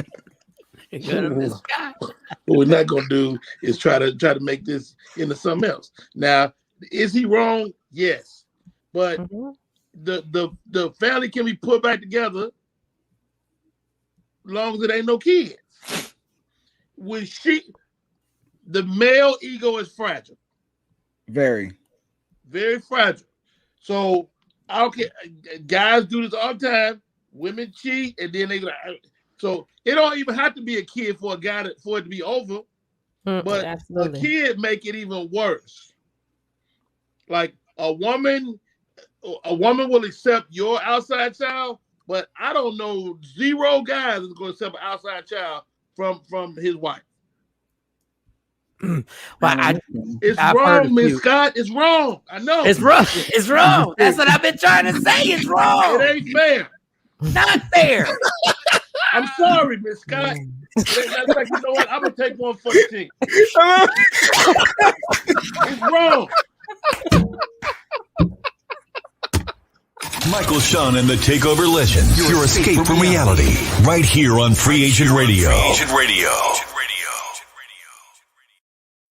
Don't never stop if you want to be on top. Yeah. Tap in. And Michael, Shawn, and Takeover. Jay Black, Shawnee Scott. Mm-hmm. Okay, I keep getting these moments in my life where I realize that I'm not cool anymore, and I go like, damn, I'm not cool anymore, and I wanted to share it with y'all. That Rolling Out Loud concert. Rolling Out Loud concert. Oh, you don't even know. What's the Rolling Out Loud concert? I guess you owe too, Shawnee. With B2K? No. I mean Omarion? B2K. Oh, Jesus. Omarion and them are coming. coming. No, don't well, say. Yeah, they're coming. No, don't say nothing else. Rolling Out Loud tour. It had every rapper in the world in front of like 90,000 people. DJ Envy's son went to it. It was none but it was Megan Thee Stallion. It was everybody had a guest. Rick Ross. It was every little person. Every little person. It was trash. Little baby, the Yes. Lizzy, No, it was. It was the baby. He brought somebody out. It was what's his name? Jack Harlow. It was Travis Scott. It was Lil like Nas X. It was Lil Nas. It was like a Coachella. Oh, okay. And it was there was literally like 80, 90,000 people. Like, it was crazy. And every time I see a concert like that, I'd be like, man, I wish I would have been there. I had no desire. And I was like, I'm so glad I wasn't stuck in 80,000 people. But it was like some historical concert. Everybody was talking about it. Every artist, there were artists that brought people out. Like Jake Harlow supposedly had beef with a guy named Drewski. And Drewski had said some crazy stuff on social media. And then guess who came out? Drewski came out. It was like if Biggie was performing and Tupac came out. It was like boom. And the crowd was like, ah. And Megan was there. And this other Cash, I forget what her name is. Cash Doll was there.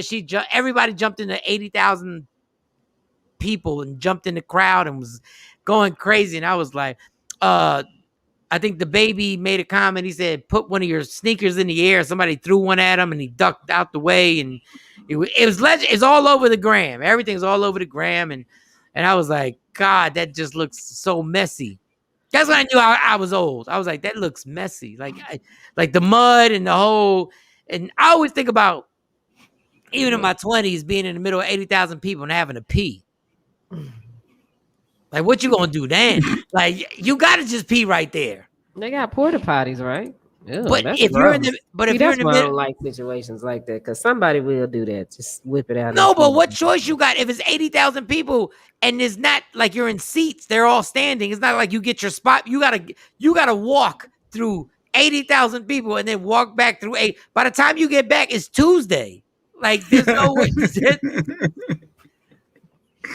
Oh, goodness. So when I in the cons, I watched it all on the gram. The gram is great with that. I just watched all the performances, and then I went to YouTube and checked out more performances. And look, them young folks was having a good ass time. You just would not get me to be there.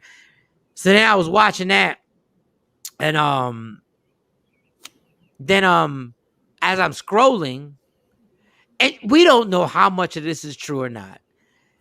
But the one scroll came up and it kept popping up that R. Kelly is now, there's a 17-year-old boy victim that R. Kelly allegedly did his thing with.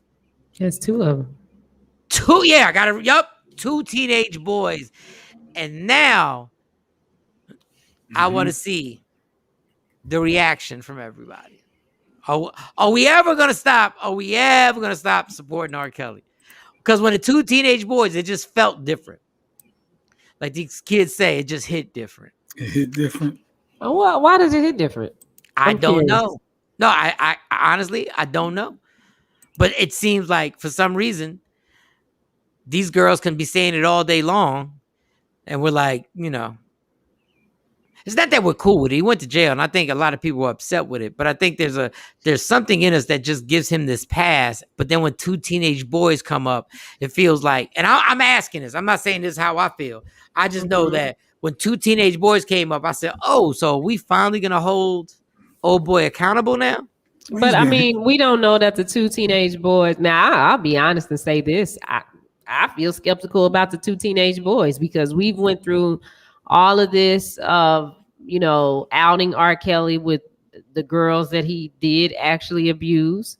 So why y'all waiting until now to come out? Why did y'all find these two teenage boys now? Now, if it turns out to be true, does it hit different for you then, Shawnee? No, it doesn't, because that same energy should have been put into it when the allegations first came out about him molesting little black girls. So no, it doesn't. 1,000 agree with you. I just know, I'm just being honest. When I saw that, I said, oh, I bet you this reaction is going to be more intense now. But then why would I think that? Because, maybe it won't be. But I don't think that but now I will be honest about this, because R. Kelly has 4 or 5 kids. He still, even though he's done these things, I don't think that all of his music should have been cut off, because all of that still benefits his kids and his family. They could have set it up some way. They don't, and at the end of the day, R. Kelly is an R&B genius. You cannot take that away from him, even though he's sick. But to just erase everything that he's done and we just, remove it, I have a problem with that. Even though I feel a certain way about him, it's still our history. It's like this whole critical race theory thing that they're trying to erase. Now they don't want to teach about slavery. They don't want to teach about the Ku Klux Klan. Why is our history all having to be, erased? R. Kelly's music could be put in a class and studied, because he did do some amazing things, and we cannot take that from him, even though he is sick. Why we got to cut off everything for him? Good morning, Diane. So are we cool with the Confederate flag? The flag don't bother me. I mean, okay. I think that it needs to be, clear conversations need to be had about it, because a lot of people in the South that are black wear that flag. You will see them in the shirt. They'll get the buckle and they will wear it because that is to them. That is the dumbest, most ignorant thing. And I will say it to anybody who wears it who's not white. Yeah, and they don't. But my thing is, I don't want to get all into too many different things. I just, it's one thing and I'm just saying what society has exhibited a lot. It's one thing when we hear somebody do something with a young girl and this is not right, because it's just as bad. But when the two teenage boys came up, I saw the way they were promoting that, because they knew they were going to get a different reaction. And you're right. We don't know if it's true or not. Alleged. But I'm tired of saying alleged with R. Kelly. I really am tired of saying alleged with R. Kelly. If it was you would want it too. Alleged. It's alleged that Michael Shawn did X, Y, and Z. Alleged. Yeah. We all are innocent until proven guilty in a court of law. And then I kept scrolling. Instagram. Like Denzel Washington has this, he has this one thing, this interview about how, and I've been saying how brainwashed we are with this social media. And they were like, what would you tell kids, or people on social media? He said, put it down, turn it off. He said, because you're addicted. And if you're not addicted, just do me a favor and just get off it for a week. Off their cell phones? Off the social media for a week. Shit, people ain't doing that. And that's what I was like. And that's what he said. You said people like Michael, Shawn, my wife. It's just certain people, Shiny. They're just hooked. They cannot go a week without their phone and social media. No way. I will tell you this: if it wasn't for my job, there's no way I'd be this intense on social media. If I had something that was making me money that didn't require me to promote and require me to be, I would not be. It's like the thing about social media, especially when you like with TikToks and Instagram, is like you go from highs to lows. You'll see one story that is the nicest story and the most uplifting story, and then the next one will be some craziness that'll bring you right back to being mad. Then you scroll the next one, and then you're a girl with a fat ass, so now you're horny. Then you flick and you go to the next one, and this one is about the hottest song. You're like, oh, that's dope. Then you flick again, it's another person being killed by the cops. Then you flick again. I'm like, wow, this cannot be healthy, but I just ain't smart enough to know how to explain it. Tam said, are you going to talk about that video with Lil Nas X and Jack Harlow, J Black? What are your thoughts? Now, I saw so many videos these last few days. I saw so many videos. The Lil Nas X, is that the one where he's in jail? Yeah, and they dancing and right now. Yeah, I saw that video. I was just like, oh, Lil Nas X, bless your heart. It's an official music video, right? Yeah, on YouTube. And they're in the jail cell, and the dude is twerking his ass on the dude's face, and then they're holding hands, walking. It's they butt naked dancing. Butt naked. Butt naked. Wait, I don't know if I want to watch this video then. I mean, they blur it all out, but it's just so graphic. It's not graphic. It's like I thought of Mike when I watched it and the things that he said about how the industry uses Lil Nas X. Like when I saw that video, then that's when I was like, "Is this little boy really gay? What is going on here?" I wouldn't is this just is this just the theme that we rolling with? You know what I would like? What I would love? I would love to hear gay parents. I would love to hear, I would love to interview a gay parent, like two guys who have a child, and ask them their opinion. Oh my goodness! Tam, I'm sorry. What the hell you he looking at the video? The video just popped and I'm looking. I didn't expect to see that. I'm sorry. Go. All right, I gotta watch this later. Action said my brother has never been on social media and is way less stressed. I believe it. Action. Yes. Social media stresses you out. But honestly, I would love to talk to gay parents, lesbian parents, gay parents, just that happen to be gay, and see how they feel about this. Because if we could actually have that dialogue, I think that we could all come to a common ground that all of this sexuality being pushed to these kids is wrong. Yeah. All of it. And I just wish Stephanie said, I like a good concept, but what the hell, R. Kelly? Do not surprise me at all. He's a sexaholic. Thinking back, he did do all those closet sounds. Why? He was a hunter of, I guess, all types of P words, young girls and boys. Is sick. I don't want to hear his music or that jail pic of his fake ass face. You know, and obviously, the more I research the Bill Cosby thing, the more I'm like, damn. Yeah, but the more I research it, the more I actually go to these YouTubes and go to these Googles and actually see. I go like, well, maybe, but then I try and think of R. Kelly. Like, could he possibly be innocent? And I'm like, no, he can't. You said, could R. Kelly be possible? Could R. Kelly be? No, I mean, he hasn't had his day in court yet, but is there a chance? Yeah, there always is. But there's not a chance. I said there's not. There's not a chance simply because I know he married Aaliyah. Now that's facts. When she was a teenager. That doesn't make, because he married her at a young age doesn't mean he did all that. No, he married her, but I'm saying that one fact right there he should be prosecuted for it. That he married the girl and had paperwork actually changed up. Falsified documents. Yeah, like. But so did he do that on his own? I mean, were the parents not involved? The management was involved. Listen, I don't care who knew. I don't care. You're the one who put your penis in her. So So that whole teenage boy thing got me like more family time. Oh, so Little Nas X, more family time, less social media time. And what I was gonna say when she people say we love R. Kelly songs, I like that. That is, and I've been in this situation too. There's certain things that parents, that certain, like I've been in a situation where like, you know what, we're not gonna be able to watch this even though I love it. There's certain songs we're not gonna be able to listen to it in the car even though I like the song. Right. Like that is a sacrifice that parents have to make. Like, unfortunately, parents, if you have a child in your house, you shouldn't be watching the BET Awards with your child. Absolutely. Really? Yes. Yeah, I don't watch stuff like that with mine. I don't even like some shows. They don't like if I'm in my room watching TV and they come in there and they want to get in the bed with me. I'm like, nope. You gotta go back to your room. You can't watch this. I'll stop it. And they, why you turn it off? Because you can't. You don't see think it. that they're watching something that's way more. First, that's interesting to me.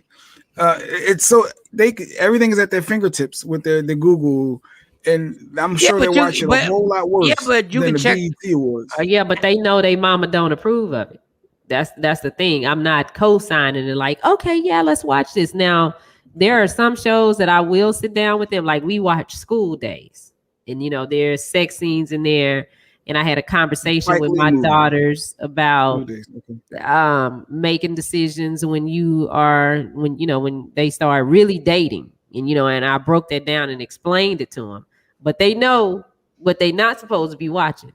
They know their mama is not gonna co-sign on some food, and they know what that is. They sneaking doing it.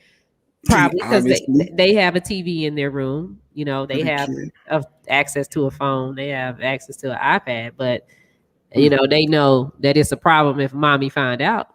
And the crazy thing is, I was talking to my oldest, Monty. I was like, Monty, it's really hard on parents because I said what Jay Black said, everything's at the fingertips. And then she was like, yeah, so why is it that when we were watching TV with Stacey, I never saw any of that? She never put it on. And then on the cell phone situation, you were always regulating it. So I didn't get to see it till she was like, until I got to high school, I never heard the unedited versions of stuff. And I was like, well, I said, Monty, but you got to understand, I worked in an industry where I knew I was up on everything. So it's kind of different. Shawnee's up on everything. So it's kind of different sometimes. Now, the TV shows, you have no excuse. The music is kind of difficult because I'm like, yeah, but when you go sleep over your friend's house, I don't know what's being played. She's like, yeah, but Dad, y'all kept us away from it for a long time. Y'all kept it. And I was like, and she was complimenting really Stacey more than me. And she was complimenting us. And I was like, well, I guess maybe there is a way. I guess it's just being a parent is hard. Yeah. Don't have like kids I don't then. let mine go. They can't go spend the night with nobody. I'm like, they come over here. They come over here. And that was the first basis. Everybody came over to my house. Mm-hmm. And then here's the craziness. This is crazy about the girls would come sleep over with my daughters. Now I couldn't stay in the house, not because I was told to leave, because I'm not being in the house with a bunch of young girls. Right. Do the young girls not get together when they're little sleepovers, their moments? They're not, and they're not Googling it. I mean, as boys, I know we pull tapes out, and it was like, yo, like that's what kids do. Yeah, because our parents suck, Jay Black. We love our parents. Our parents suck. They couldn't stop it, and I'm sure the little sleepovers. Literally with technology, you can watch everything that comes on their phone can go to your phone. It's just a simple app. Yeah. I still got it on my phone. I can see everything because I just sit in, like, sometimes I sit in my room and just listen to the stuff they saying, and I watch it on my phone. They don't know, but I just sit there and watch. I don't say nothing to them, but I will bring up a conversation. Yes, be like. And and how about this with Monty? I knew she was going. She got, what was she, 16 or 17? When I had to show her, I was like, I have this, so everything on your text messages comes to me. She was like, cool. I was like, all right, cool. Everything was all good. But then when she hit, like, how old was she? Was it her 16th? I was like, am I being too much right now? Because kids gonna talk crazy. Mm-hmm.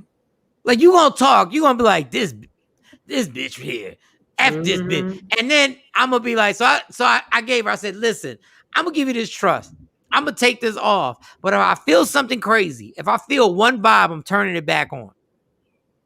And since then, we've been good. And I will say this about my oldest. When I didn't want her to be honest, she was honest. Trust me, I was thinking to myself, you should have really lied about that. You could have kept that one right there. You could have kept that one right. I would have never known about that one. Yeah, I would have never known. And honestly, I didn't want to know. But at least you know. Yeah, but I know. So I was like, F it. With our parents, all we had to do was be good liars. Tam, I couldn't go over anyone's house when I was growing up. My parents didn't play that. Listen, my parents didn't play that either. And the fact of the matter is like I had to get, there's one house she sleeps over. And I know, and the mom and Stacy, and then it's all, like even when her daughter sleeps over at my house and chills with Amani, sorry, off topic. Michael Shawn's hoodie is fire. Well, this we all got this hoodie. I ain't got one. Yeah, wait, do you have a hood on your hoodie? Or is that a Kanye? Is that a Kanye special? Like what is that? Is that a Kevin Kersey right there? That's a Kevin Kersey. That's a Kevin Kersey. Okay. I don't have a hoodie. Hey man, I'm lying. I do have a hoodie. Yeah, you got it. I got a pink hoodie. I got a white hoodie and a black hoodie. Make sure that comment we Photoshop. Make sure you take a picture of that comment and send it to Kevin. Okay.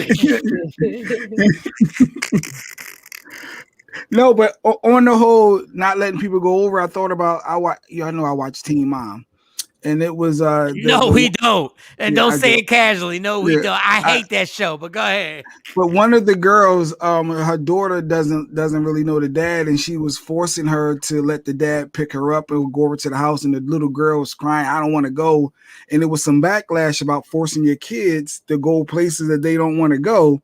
But it's like, but that's the dad. But she don't really know the dad. Is the dad assaulting? Like, do you like? I thought that was an interesting something that we could eventually talk about when you talk about not going over people's houses. But that's your dad. You should go over the house. But if you crying and don't want to go, there's Kevin right there. He heard you.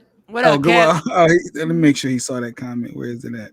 But is that something that you force a child? You're the dad. That's your daughter, Mike. No, it don't matter if my daughters don't want to go, something is wrong. It's one thing if they're hysterical and don't want to go, but if you just been gone and now you pop up and you think kids are just gonna be comfortable with another dude just to go, no. Now it's one thing if you've been in the child's life and she just happens to like, listen, daughters like moms more than they like dads sometimes. It depends on what age. They go through different stages where they like the dad and they like the mom and stuff like that. But if the dad has been there the entire time. He's been inconsistent. And dude. Teen Mom too, Tam. Teen Mom too is Brianna. Brianna, the little you got to go through the same stages and get used to it. You got to go through the stages to build their trust, to get their trust. So it might be a little outing. You might have to come over and chill a little bit and hang out with them some and build their trust and build their comfortability. You don't just get to pop up and be like, yo, y'all coming with me because I'm your dad. Get the out of here. It's like, but the mom is forcing it because that's her dad and she really wants her to have a relationship with her dad. And I guess she got backlash from social media aspect because you shouldn't be forcing it. But she said, no, that's her dad. I want her to get, how else is she? Yes, and she's part of that old school mentality where you have to get to know your dad. So this is where we're going to do it. No, it's got to be gradual. You can't go from 0 to 1,000. Especially when you're not positive that dude's going to stay there. But the kid was even upset when the dad tried to pick her up from school and bring her straight to the mom. She's in the car wilding. I don't even want you picking me up from school, son. Yeah, whose fault is that? The dad. There's something wrong. Yeah, something wrong. You got to build that trust. It's something where what? Wait, all of a sudden I gotta jump in the car with this dude. He's picking me up. My dad is picking me up from school. Oh, first of all, stop saying dad. Call him by his name because he ain't been dad. So Mark is picking me up. Lewis. His name is Lewis. Yeah, I'm all into it, Tam. Yes, I watch Teen Mom too. I watch all the teams. So what? But yes, I'm into that. And I thought that was interesting that she was forcing her on one hand. On the other hand, I kind of got what she was trying to do, but the dad hasn't been there consistently. And it's like, I don't know. It was interesting to me. It's like how can I say this? It's like we really still, some of us still think that this title, dad or mom or grandma, it doesn't take work. Like you can just pop in and pop out and then you're supposed to get the same respect. No, you don't. That whole thing turns into, like, if these kids, when they feel safe with you, they feel safe with you. When they don't, they don't. It's not because you did anything other than not be there. It's not because you're a bad person. But guess what? There has to be a trust built. They've been with that mom since the day they were born. They have that connection. You've been in and out, back and forth, pop in, pop out. You just a dude who somebody told me is my dad. Inconsistent dude at that. Yeah, like that is something. No, I am far from the best dad. I am far. I'm like, if you had to rate me on my good day, I'm a 7.5. But one thing I will say, somebody always said time, spending time.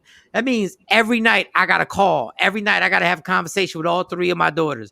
Every morning I got to make sure that I get on that phone and FaceTime and we have conversations. When I get home, I got to make sure that I'm having specific time with each one of them by themselves, the best of my ability to have. And guess what? Sometimes it's not appreciated, but dog, it's not about you.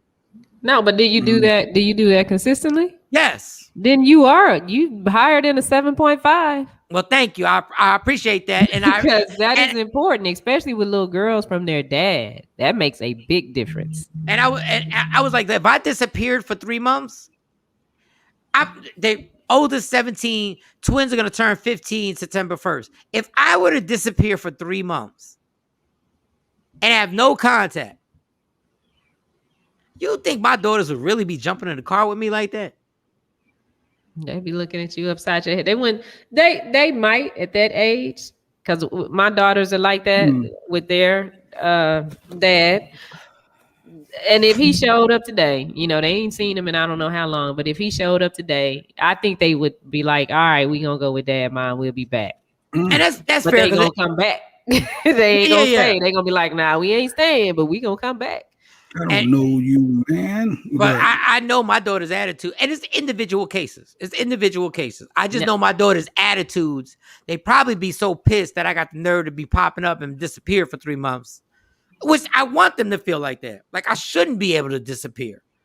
So you wouldn't encourage, if there was their mom, hey, their mom wanted to see him and ain't been around, hey, you should go see. Are you going to encourage them? Hey, you need to go see your mom, or you need to spend that time with your mom?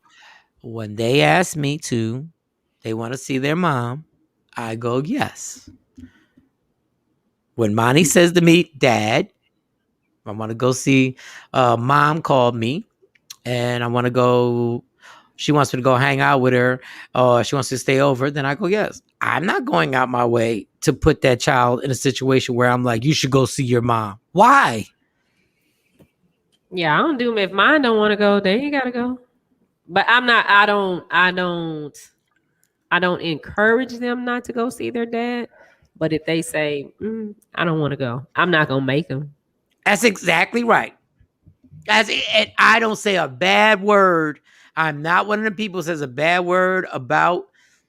So y'all the type that be talking trash low key then to the kids about I've the other never. parent. No, I think that's disgusting. I don't. Now, if you ask me a question, I'm gonna tell you the truth. I will tell you the absolute truth. And I will preface it. Healthy? Is that healthy? No. Talking about the other parent in front of the kids, or answering blunt questions to that degree, is that helping? Because I prefaced this, I said, do you want me to be 100% honest with you? Right. And it depends on. You can't say that to a kid. You can. No. Yes, you can. When kids hit like 12, 13 years old and they got questions, the last thing you want to do is do what our parents did, was lie and not tell us the truth. The last thing we want to do is what our parents used to do, is and they be like, they're protecting us. No, you're really not protecting me. Is that you don't want to deal with the fact that you have to tell me the truth. That's what our parents used to do. They're like, we're just protecting you. No, you're not. No, you're not. No, you're protecting yourself, because now you're gonna have to sit down and really explain this to me for real. You're really going to have to sit down and give me details that are going to make you feel uncomfortable, because I'm asking. Do the kids ever ask you what happened with you and mom or mom and dad, why y'all break up and you didn't tell them the truth? At what point do you tell them the truth, or is none of their business? You let it go? No, it's My always kids there. never asked that. They always said, "We don't want you back with our dad. We don't want y'all back." But together. they never asked like, why did y'all break up? What happened? Like, do you tell that truth? Or they never asked. If they ask, then I will explain it to them. Like there are some things that have come up and that I've had to explain. Okay, so this is what happened in this situation. But for them, for my girls, it was just, we don't, and they were little. My kids were number like 3 and 4 when they were like, "Nah, we don't want you there because you're always sad, and we like you when he's not around." I feel like some things ain't for kids' business. It ain't their place to but know it's their certain house. things. This the house they grow up in, so they're seeing it. So it to a certain degree, it was their business because it was affecting them too.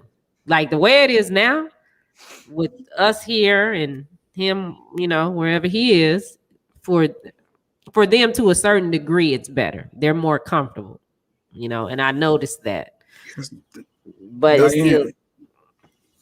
I agree with Diane when it comes to certain issues. So it's not healthy. Adult issues are for adults. Well, parents shouldn't talk down. So no, I don't talk down to them about their dad.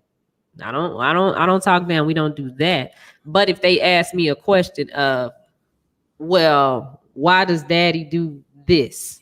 Then I'll give them some because there is some background information that I can use to explain to them, what's going on and why we have to do certain things. So mentally we will be okay. You will be okay. And you don't make the same mistakes as me and your dad, because it's not just their dad that he ain't the only reason why we didn't work. It was 2 people involved. So they understand that. And not only that, when people say like those are adult topics, right? Adult issues. Well, once they start affecting the kids, the adults ain't handled them correctly. Right. So now the kids have to be talked to about what's going on because it's affecting them. When people say like these are like when people say, I love when people say kids shouldn't be in adult conversations. Okay, then don't have the adult conversations in front of them. And I will say this 1,000 times. If you want to talk bad about somebody's father, a baby father or a baby mom in front of the kid, you have now included him in that conversation. And most parents do that. They don't have the wherewithal to know the kid can hear you. They're in the earshot. You're talking slick about the mom or the dad, and they're in that room or they're right in next to you. And they going in, and then they're absorbing all of that. And I'm like, that's adult conversations. Why are we talking like that in front of these kids? It always blew my mind. You're leading the witness. You're setting the narrative, and you're impressing. What is it?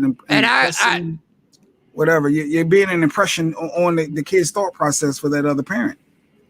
And I get it. I understand that. But once these kids get to a age when they start asking you questions, you got to answer the questions. Yeah, they not little babies. My kids old. They still ask me what happened with their mom. I refuse on telling them. But that's a conversation you should have with them, so they understand. They gotta know, because I don't want to tell what their thoughts are with their mom. They're coming to you to find out because they probably having some issues in their relationship. And that's the part you don't think about. They're seeing this relationship. You're their dad. You the first man in their life. You the first man they fell in love with. So it's some stuff that they need to understand. My oldest has gotten to a point, and I'll never forget this, and it broke my heart so bad. The day that her father broke her heart, because the girls are crazy about their dad. Like they love their dad. He is the best thing since sliced bread. And that's their daddy, and that's fine. But the day he broke her heart, I'll never forget how she stood here and went off. Because I was, and the only thing I could do was listen. I couldn't get on her. I couldn't tell her, no, you shouldn't say that, because he really broke her heart, and it changed their relationship. And I had to have a conversation with her. So now she's at a point where ain't no need of lying to her about this, because she ain't stupid. She, the wool been pulled off her eyes, and now she looking at me. Well, why did you continue to say this when you knew this was not true? Now the baby, on the other hand, she's still in love with her daddy. he ain't broke her heart yet.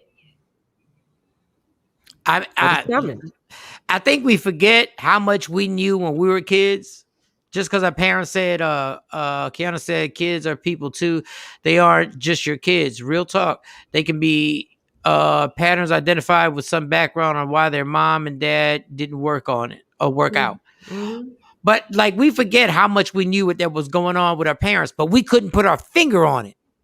Like when we were kids, I remember being 3 or 4 years old, literally, and going like, something ain't right, but I don't know what exactly it is.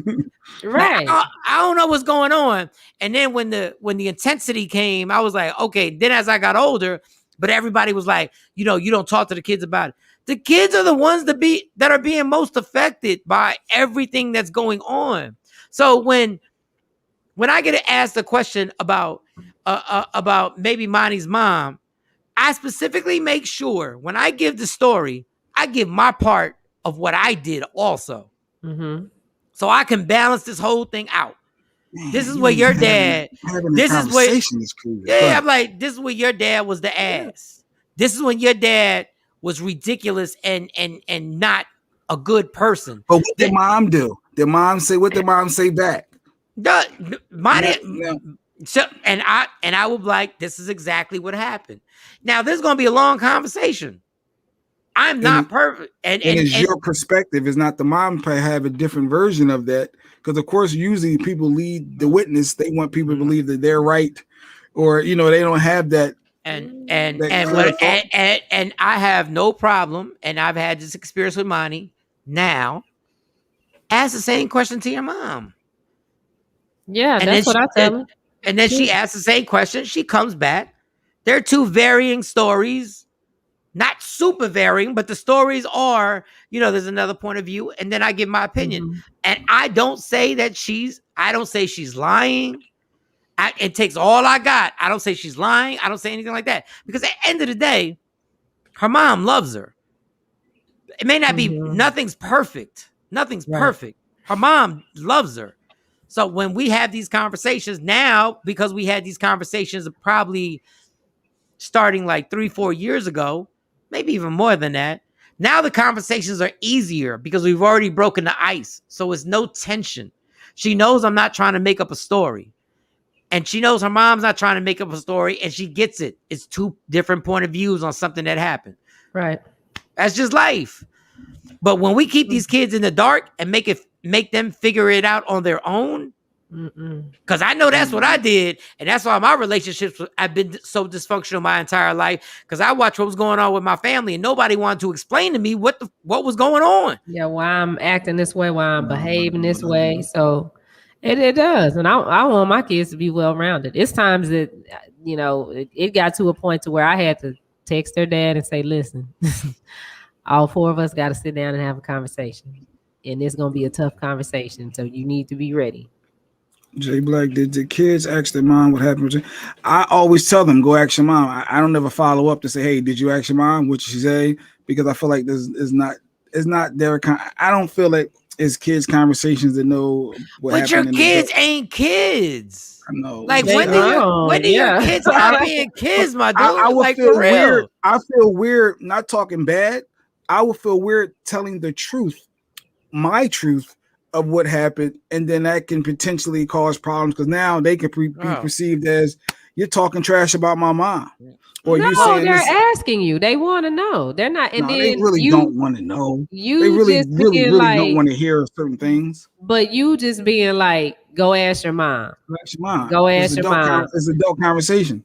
I'm not getting into it every time. I'm not getting into it. You keep saying they don't want to know because you assume you think you know better. No, it's not about you. It's about their development. They're asking the question. Yeah. And you're saying you really don't want to know. And whatever you say, you can use discipline to preface this and say, this is how I see it. And you don't have to use words that are degrading the person or degrading the mom. You just this is how I see these things happen. This is why the relationship didn't work, or this, whatever the question is. And this is the role that I played in this we got here because, this happened. Yeah, your daddy did this, but this is where I was. you just be honest. Because one person didn't do it all.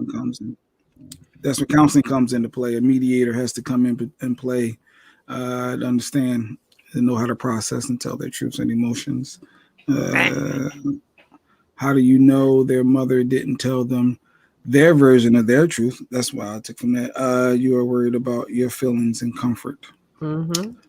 And honestly, the easiest. But their mom probably didn't tell them the truth. But I never know. Well, they don't know because you won't give your side. But the thing is, it's not about you.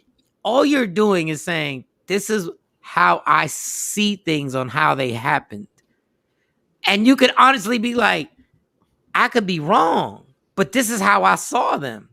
Ain't nothing 100% guaranteed. I was right. This is just how I see it. And you're not saying it to disparage the other person.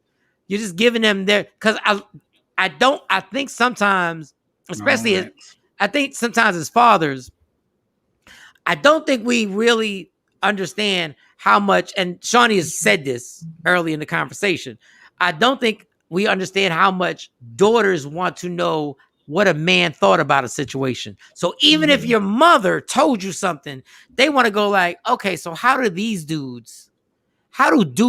my dad feel about this? Because obviously we're different sexes. Yeah, I wanted to know from my dad. My dad wasn't there. My dad wasn't there with me when my mom raised me by herself. I saw my dad here and there. You know, we had some memories, but it ain't like every weekend I saw my daddy and I talked to my daddy all the time. We are just now getting to that point. But once I finally heard, I heard what my mom told me about why they got a divorce. And I understood that as a woman, and that shaped my mind. It made me not trust men. I got trust issues to this day behind it. My dad and I had a conversation when I was probably about 25 when we finally had the conversation, and listening to him, I heard my mom's story all these years. So I was like, okay, I can kind of understand what he's saying, but the damage was already done, and I still had these major trust issues that affected every relationship that I had after that concerning a man, whether it was a romantic relationship, a work relationship, a friendship relationship. I don't trust men. I don't, because of that. Now, as I get older, I can better see my dad's point of view, but if he would have been talking to me when I was 11, 12, 13, 14, some decisions I wouldn't have made, because I would understand a man more. That's the first man, even though he wasn't there. That's still the first man I fell in love with. And it's kind of crazy because we keep kids away and we put them in a certain pocket. You can't hear this, you can't hear that, you can't hear this, which is right. We don't want them to hear certain music. We don't want them to hear certain language. You don't want them to hear. But then there's this magic age. I don't know what age it is. But it's this magic age where we go like, okay, it's okay to tell you now. But if I haven't prepped you for the last 6 years, how is it that this magic age, all of a sudden we can go like, hey, let me tell you about the time I cheated on your mom. Ta-da! Like out of nowhere. Yeah. And I cheated on your mom because so-and-so and so-and-so and so-and-so. And you're like, and now the kid is looking like, well, where the hell did this come from? Like, why did you give me like the buildup? Like, why didn't you give me a little, like, certain times, people just don't agree on certain things and it becomes difficult. Then it moves on. Certain times people were in love and they no longer, they still love each other, but they're no longer in love. Then it gradually goes on. I got to a point where I really couldn't be in the same space as your mom. I hated the way she breathed. How she chewed her food bothered me. But I don't say the hate. Oh, okay. Because those are the words that you don't need to use, because you don't want your kids, when they describe the difficulties with you, to use the word hate about you. Mm-hmm. So you gotta do all it takes to go, I just couldn't be in the same space. Like, it took me someplace that I didn't want to go. But you ain't being truthful. You ain't being 100% honest unless you breaking it down, right? No, but you got to be mature about it. You can't just be like, I can't stand that joke. You can't because do that. Because then all of a sudden the B word, the whole word, yeah. This bitch was talking. My asshole. Yeah. Yeah. You can't do that. And you just got to be like, look, we just weren't supposed to be together because when we got together, it was toxic. And what's toxic? Toxic is when two people get together and take each other to the highest level of their tempers. And all of a sudden, you don't even know why you're going there. You just know once y'all get in the room, it gets intense. Until you ain't even got to say nothing. Once that person walks in the room, I don't know why. I'm not a therapist on that one. But when your mom walked in, or she's saying when your dad walked in, it got intense and it got too much. We couldn't be together. So is it too petty to not even want to be in the same room with their mother or father? No, I don't think that's petty. Okay. But I mean, sometimes you just got to suck it up and do it. You just got to sit there and do it. If you refuse to do it, is it petty? Because you saying you have to do it sometimes. I mean, you got to suck it up because your kids, if y'all not together, your kids want their mom and their dad there. Like that's the biggest. It don't matter if I'm with somebody else, if they daddy with somebody else.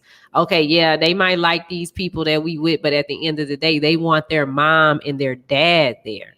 So but if their mom or dad doesn't want to be there, listen, get over it. It's your kid. This is about your kid's development. The kid didn't ask to be here, so you just gotta suck it up and show up to the program, be at the track meet, whatever, and support your kid. It's separate about your kid. Separate birthday parties. Separate. Ain't no congratulations. That's just. I mean, you could have separate birthday parties and stuff if you want to have it, but there's gonna come a time where there are gonna be events where why would you make it uncomfortable for the child? Like you make it uncomfortable for me. Because dog, you had the kid, you got to make the sacrifice. Yeah, you got to make the sacrifice. You got to make the sacrifice. You the one who raw dog. The kid didn't raw dog. You did. You raw dog. You should have thought about that. I disagree.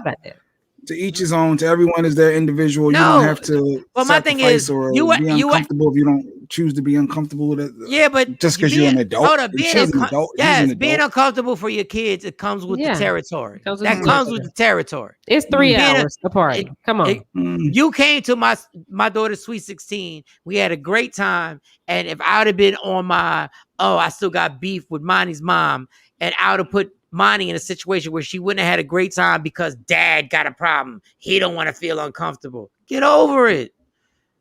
We had a great time. And there was still nonsense behind. There was still some snappiness. Drama.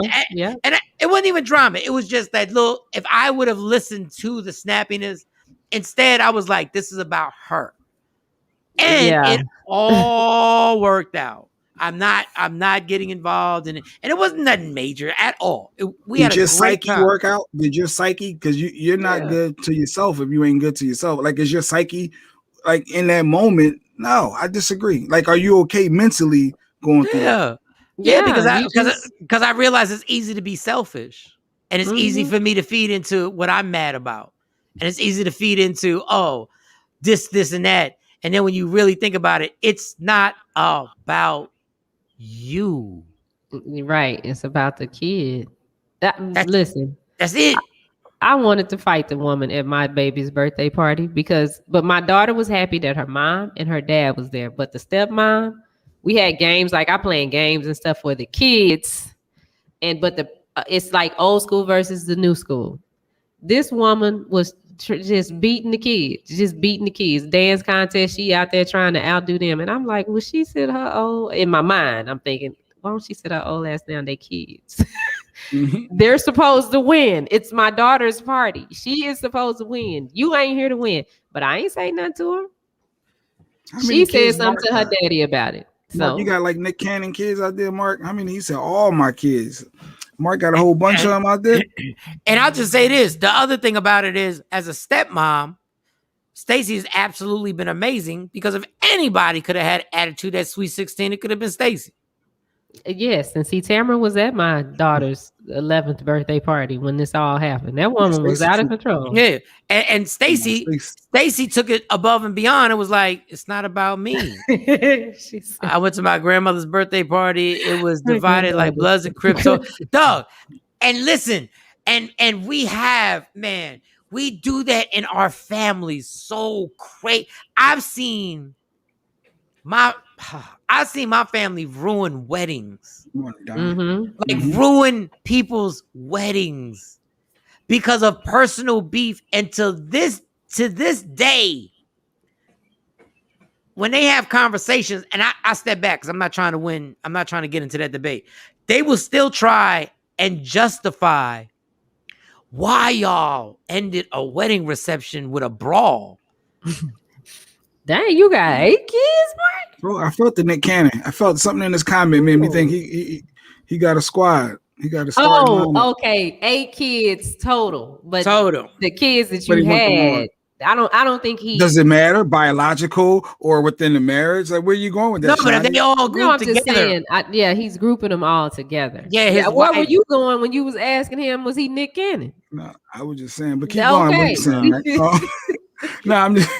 Damn, Mario, you got sperm like COVID. It's unstoppable.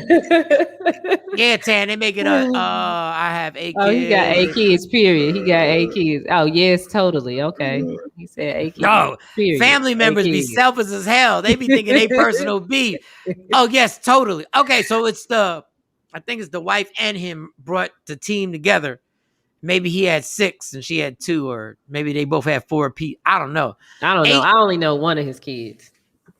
God bless you, because if I had 8 kids, I'm straight poverty.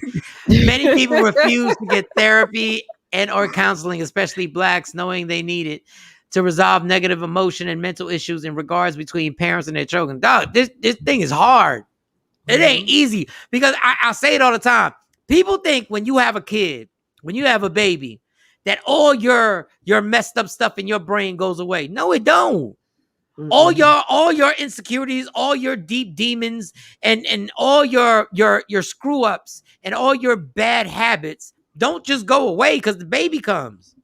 Once again, you're only concerned about your. I'm sorry, reading a comment in my text. Once again, you're only concerned about your comfort, and that's selfish as fuck. What? Whoa. Well, she put some other stuff up there too. You just didn't put it up. My wife trying to say I'm selfish because if I refuse to, I don't partake. I don't have nothing to do with it. No. That is selfish. This is our lane. This is their lane. This is our celebration. This is it. Like, no, I just keep everything separate. I don't want to be around. I don't want to be in the same room. I know. I moved on. No, I don't. No. My therapist always said, when you explain something and the word "I" comes up more than 5 times, it's a problem. Yeah. I don't. I did say I a couple times. I did. Yeah. I mean, hey. I just know that you're a black and white person and you believe that if this is the way it is, this is the way it is. I will never, and that works in life. Hey, once again, you put my kids on here, they might have a whole different story to talk about me. I'm just saying, when you're talking about your kids, there's a certain point where you got to stop saying I've moved on. No, you haven't. You can't move on from your child's parent. You sure can't. That's why you gotta. I just wish it was some stuff that I knew. Like, I wish that I would have made better decisions, because it's important when you gonna have kids with somebody. You got to make sure y'all on the same page. And I don't regret my kids. And I'm not saying that their dad is a deadbeat, because he's far from that. You know, we don't always see eye to eye, and I don't agree with a lot of things that go on. But if it's 2 people and y'all are not on the same page about raising kids, that makes it 10 times hard. And the messed up thing about our culture is that we've made it that it is the ritual. It's the ritual that you're not supposed to like your baby mom, and the baby mom's supposed to hate the baby dad. It's almost expected. That's the way it's supposed to be. Yep. And draw the line in the sand. It is. Yeah, but people look at you crazy when you think the opposite, and that's when I look at us crazy, going like, y'all do know, no matter what you do, these kids are stuck in the middle. Yeah. So no matter what you say about this chick being this and this chick being that, and then this dude being this and this dude being that, and I don't F with your father, and we're not going to be in the same room. We're not going to be at the same event. It's like they got brought into something they had nothing to do with. Yeah. And now they got to pick a team. Or they got to be like, well, on this day I can go here, and then on that day I can go over here, but they're never going to be in the same room. So just get ready for the wedding, because ain't no way we're going to have them in the same room. Oh. Yeah, and that's not fair to them. Be ready when I have kids and the kid's birthday. We can't have both parents in the same room to blow out the candles because they're uncomfortable with each other. That's like That's silly. You go like, what are you doing? We're not even asking y'all to talk. Just say hi. Keep it moving. Yeah, you can't have 2 graduations. You can't have 2 weddings, 2 baby showers. You know, because it don't stop at 18. Then when they grown, you got to deal with it more. We having a cookout. Come over, Ma and Dad. We want you here. We're making an announcement, Ma and Dad. Yeah, like the baby reveal party. Like they do a baby reveal party. Like, well, we can't have 2, y'all. We can't be surprised twice. Yeah. It's gonna be the first time. Yeah. And trust me, my family, I've been there with them scenarios where they were like certain people in the family, like they can't be around together. And when they came around together, it was this huge deal. Oh, I can't believe they're in the same room. And we'd instigated. Tam said, I love my relationship with my ex. We talk and co-parent and make sure it's about what is best for our child. Well, God bless. I ain't taking it that far, but yeah, God bless. They have a real good relationship. They have a real good relationship. Clap it up for that. That's dope. I don't love my relationship with my ex, and hell no. I deal with it. I tolerate it. Shoot. Yeah, that's a whole that's great. We should all like. That should be a goal. That should be a goal where you're like, that's the type of coolness. And you see it with white families all the time. Now, white families have problems too, but you'll see white families, like they will literally, a couple will get divorced. They will both marry somebody else and they'll spend holidays together. Yeah, it can work, but both parties have to be no Will Smith. Because it started like with the girls that it was like, I'm cool with that, but I'm not cool with you dragging me into some mess. You need to be honest with your woman about what's going on and don't make it out like it's something that it's not. But that's the thing about him. He likes a whole bunch of drama.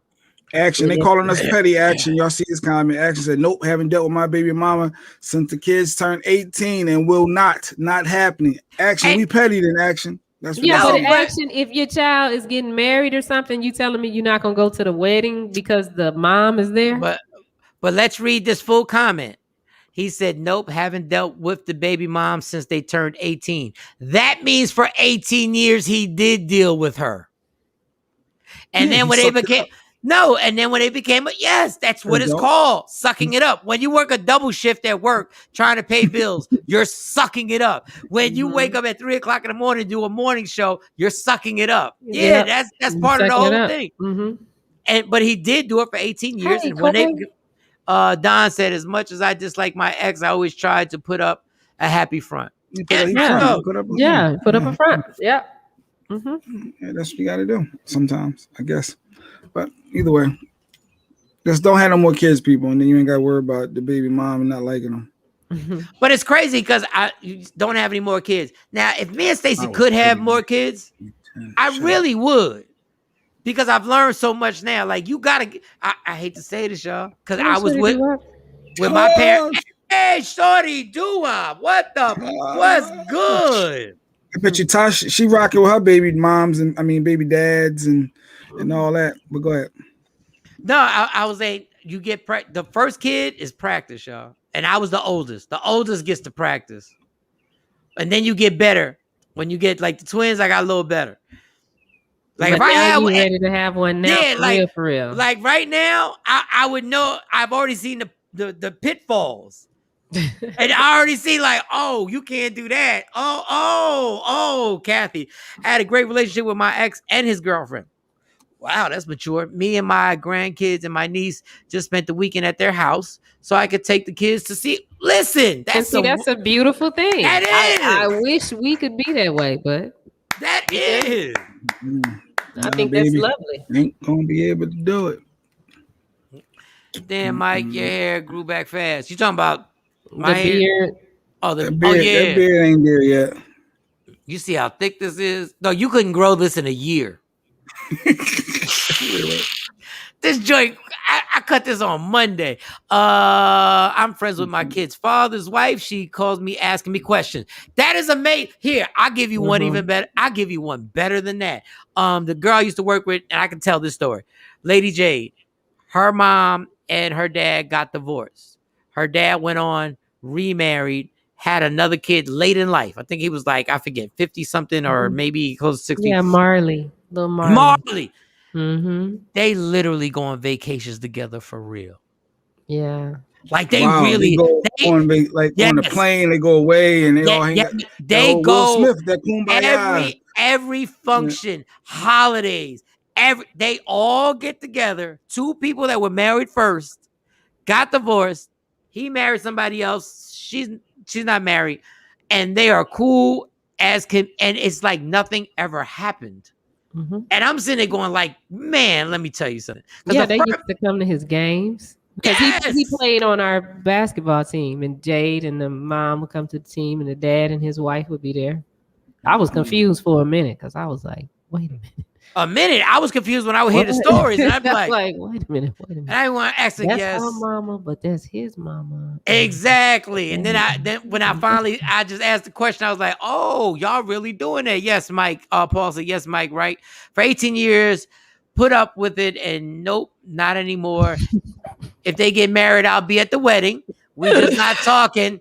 Nothing but beyond hello. Cool. I totally saying it. I totally get it. That's all you got. All you got to do is take a little pressure off the kid and be like, "Hey, hi." You ain't gotta say how you doing. Just be like hi and keep it moving. I ain't saying nothing. Yeah. Hey, what's up? Good to see you. Nothing. Shorty. I mean, at this point, there's nothing I can do. My son's father is married. What is the point of me being upset because he did me wrong? It is what it is. It really is. Like, you just got, and I know that's tough when somebody did you wrong, but you gotta suck it up. Yep. All right, y'all. This has been a good segment. We got an angel waiting. There's an angel in the. I see some wings. Yeah, you see the wings. Angel. Yeah, there's an angel in the green room. What time is it? Oh, damn. I keep every time I fly back. Oh, bring the angel in. The hour throwing you off. It always does, dog. You have no Jersey, idea. I was like, what the hell are you talking about? Bring the angel. Allegedly was sexy mode. A little crooked angel this time. It was crooked. Yeah, you got to. It's I the was way I'm like, sitting. One wing bigger than the other one. Dog, and I'm sitting. this is crazy I got because flutter. every time you come on, I have to say the same thing. I always have to use the restroom, and it's not because I don't want to hear. Give me the first. I did this last week. I was like, yo, I gotta run use the restroom. You do it all the time, Mike. You do it all the time. I think so. I'm starting to begin to think that it's because you do not like allegedly. I love allegedly. I really this bladder. I'm telling you, man. Your bladder protests this segment every time without fail. Because I'm drinking water and drinking my little thing the whole time. Damn it. All right, go ahead. Start with the first. All right, just go. It's all good. Well, Candy Burgess is saying F you, pay me. Literally. She is saying that she is not coming back to the Real Housewives of Atlanta unless they pay her double, which is about $4 million a season. You can sit home. You can sit home with that. You might as well stay home. Well, right now, you know, the whole show is kind of they're losing ratings. Their ratings is dropping. And of course, you know, the reunion show is about to air, and she aired Nene leaks out because she's like, look, Nene been on all the blogs. She's on this campaign to kind of like pull back and retract because she's scared of what the viewers are going to see in terms of how she acts and some of the things that she said and done during the previous season. And so she's like, she's on this damage control campaign, and she feels like, look, I got this show popping. I'm on the Shy. Big shout outs to the Shy. She's on the Shy. She said, I'm moving to New York. So if you want me to fly back and forth to Atlanta from New York, you got to pay me more. And she says, you know what? If without me, if I leave the show, it's really going to drop. The ratings are really going to drop. Really, the ratings are already dropping. But if she leaves the show, the ratings are going to continue to plummet for that show. I think that in so many ways, without certain characters on there, that show has run its course. So she has a new play that's actually going to be on Broadway, which is super exciting. It's a full black male lineup, and it's called, I believe, The Colored. What is it? For colored? Is it for colored men or for colored people? Yeah, she is still on the Shy. So that is why she's pretty much kind of putting her demands on the table. And she's like, look, I got this play popping. I got the Shy. I'm coming back for another season of the Shy. Yeah, like y'all got to get y'all coins up. I'm worth a lot more. And let's face it, Candy is not hurting for money. She's not hurting for money. She's not. She's doing a great job. B word, I'm not giving you $4 million. You're out your goddamn mind. You're not even with the ratings going down, you're not even going to be able to do enough to affect the show for us to make the money back. So we'd be better off cutting people's paychecks and then making the money off of that. So creating a new storyline for somebody else that's going to be drama filled. There's less money. Bring them right on in. And all you reality show people, all you producers, you got to play this like the NFL does. Everybody, every star, except maybe the quarterback, has a short career. Once you got somebody who's popping, you need to be looking for their replacement once they get popping. You should already be out there. There are tons of these Candy rappers. was already popping when she joined the show in her own right. Candy just but the show made her research, and we saw her, of course, in a different light. You know what I mean? But Candy has been it. Before the show was even created. If it wasn't for Nene, you had the verses. Yeah, Mm. but see, Nene just kind of amassed this type of fame through the show. Nobody knew who Nene was. No, but Nene is the Don of reality shows. Well, it's being proven. Nene is the one that people who don't watch reality shows know her. Well, Nene said she wasn't coming back. Exactly. So you always say that, right? Yeah, but she has her new restaurant out in Atlanta, in which they were dragged. People were broadcasting live, and they were mad because they had to pay for parking, but the parking wasn't private parking. It was like $20 just to park in like the let's just say the mall complex or next to in the Sears parking lot. They had to pay $20, but in order to get into the restaurant, you have to show that you paid for parking. So I thought that was gangster. I was like, you're charging people to pay for a parking lot you don't even own. Well, I mean, if you go downtown, you got to pay to park, or if you like in New York, you got to pay to park everywhere. But if you took an Uber, you still got so she's saying basically you can't get in the restaurant unless you show a parking stub. Well, but if you take an Uber, you can't show that. Okay, I roll here in an Uber. What if I got a driver? You got to pay that $20 parking fee, baby. Who owns the parking lot? She own the parking lot? No, it's a shopping center parking lot. She might have a deal with the. She might have a deal, but I'll say this. This is the problem with the reality shows now.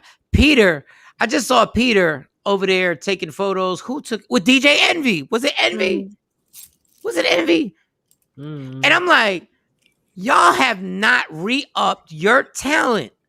Y'all rode this till the wheels fell off, and now the wheels are falling off. And you ain't got no new spice.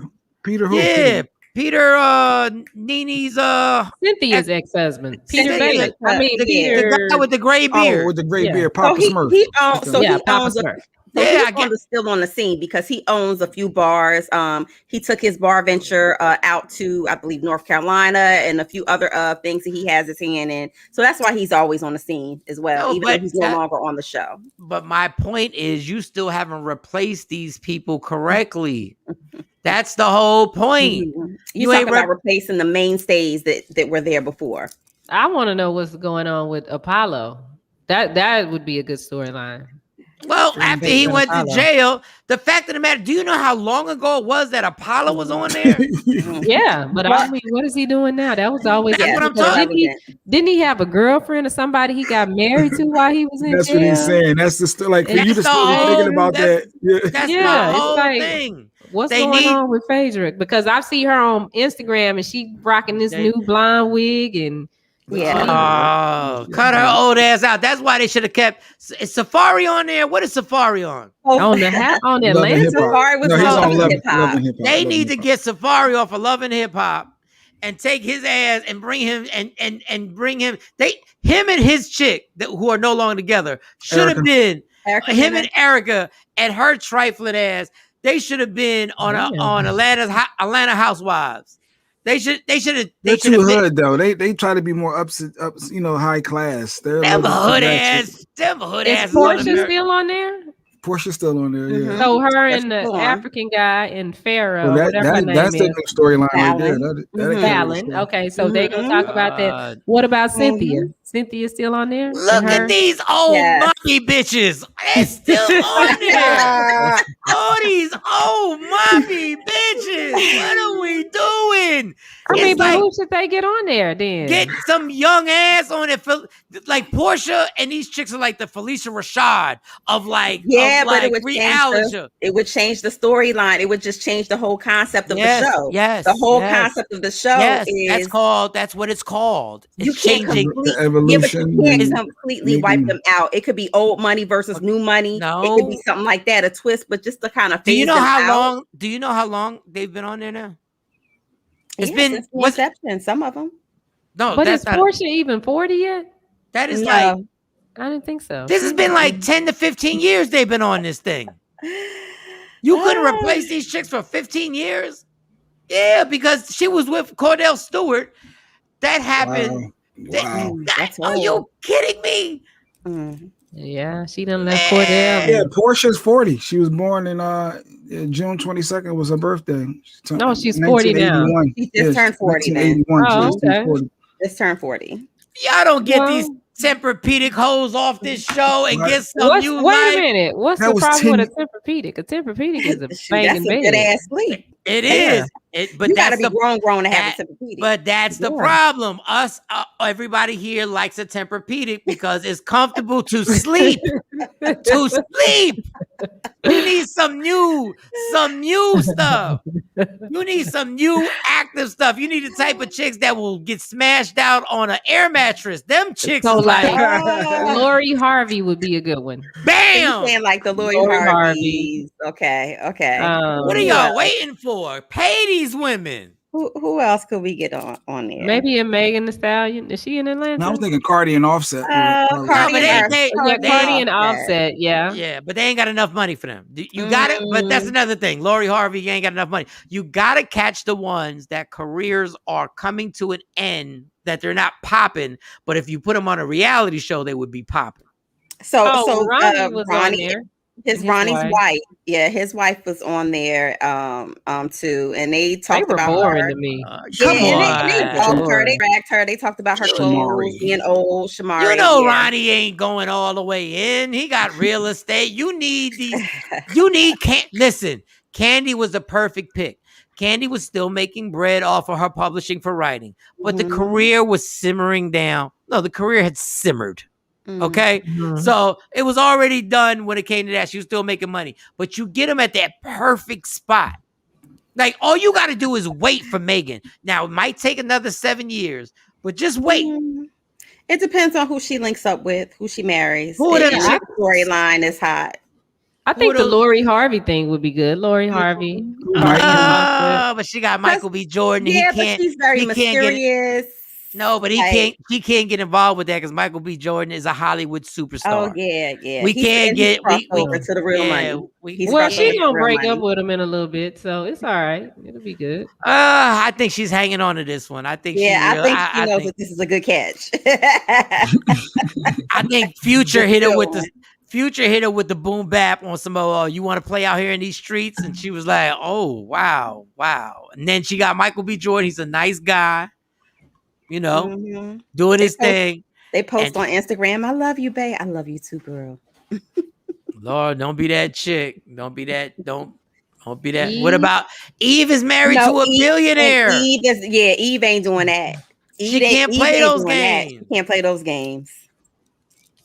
Maybe Sweetie, the rapper Sweetie, she's in Atlanta. Yeah, just let her wait a little. Longevity. Yeah, we gotta wait on that. But let her wait not long, but just let her simmer. She won't be popping soon. Well, then we gotta stick with the ones that we got because ain't nobody ready. No, but them old bitches gotta warm up before sex. No, we need. There's gotta be some. You know what? Before sex. You know what? We need some of these social media influencers. That's what they have. They need somebody who's a social media influencer who's big. I don't know off the top. I'm going to do research. Who's big, who has like them 5 million followers, and can try to think. I'm trying to think. What other rapper can we get? Rapper that's open like that has a family that's interesting. And don't get it messed up. Portia is a beautiful woman. Don't get it messed. I ain't saying Portia don't look good. Like Portia look good. Like I'm not even like. I'm just saying. I'm just saying. If your damn demo is 18 to 34, she had a dunk. Portia got a dunk. Well, all of them. I mean, all of them. Even the let's ones give that Michael have Shawn a reality show. Yeah, why don't? Even the ones that have. Yeah, even though the ones that have natural bodies, Jay Black, they all still got tweaks and they get their stuff tweaked up. If I was single, I would lose my mind on there, though. I would get rich.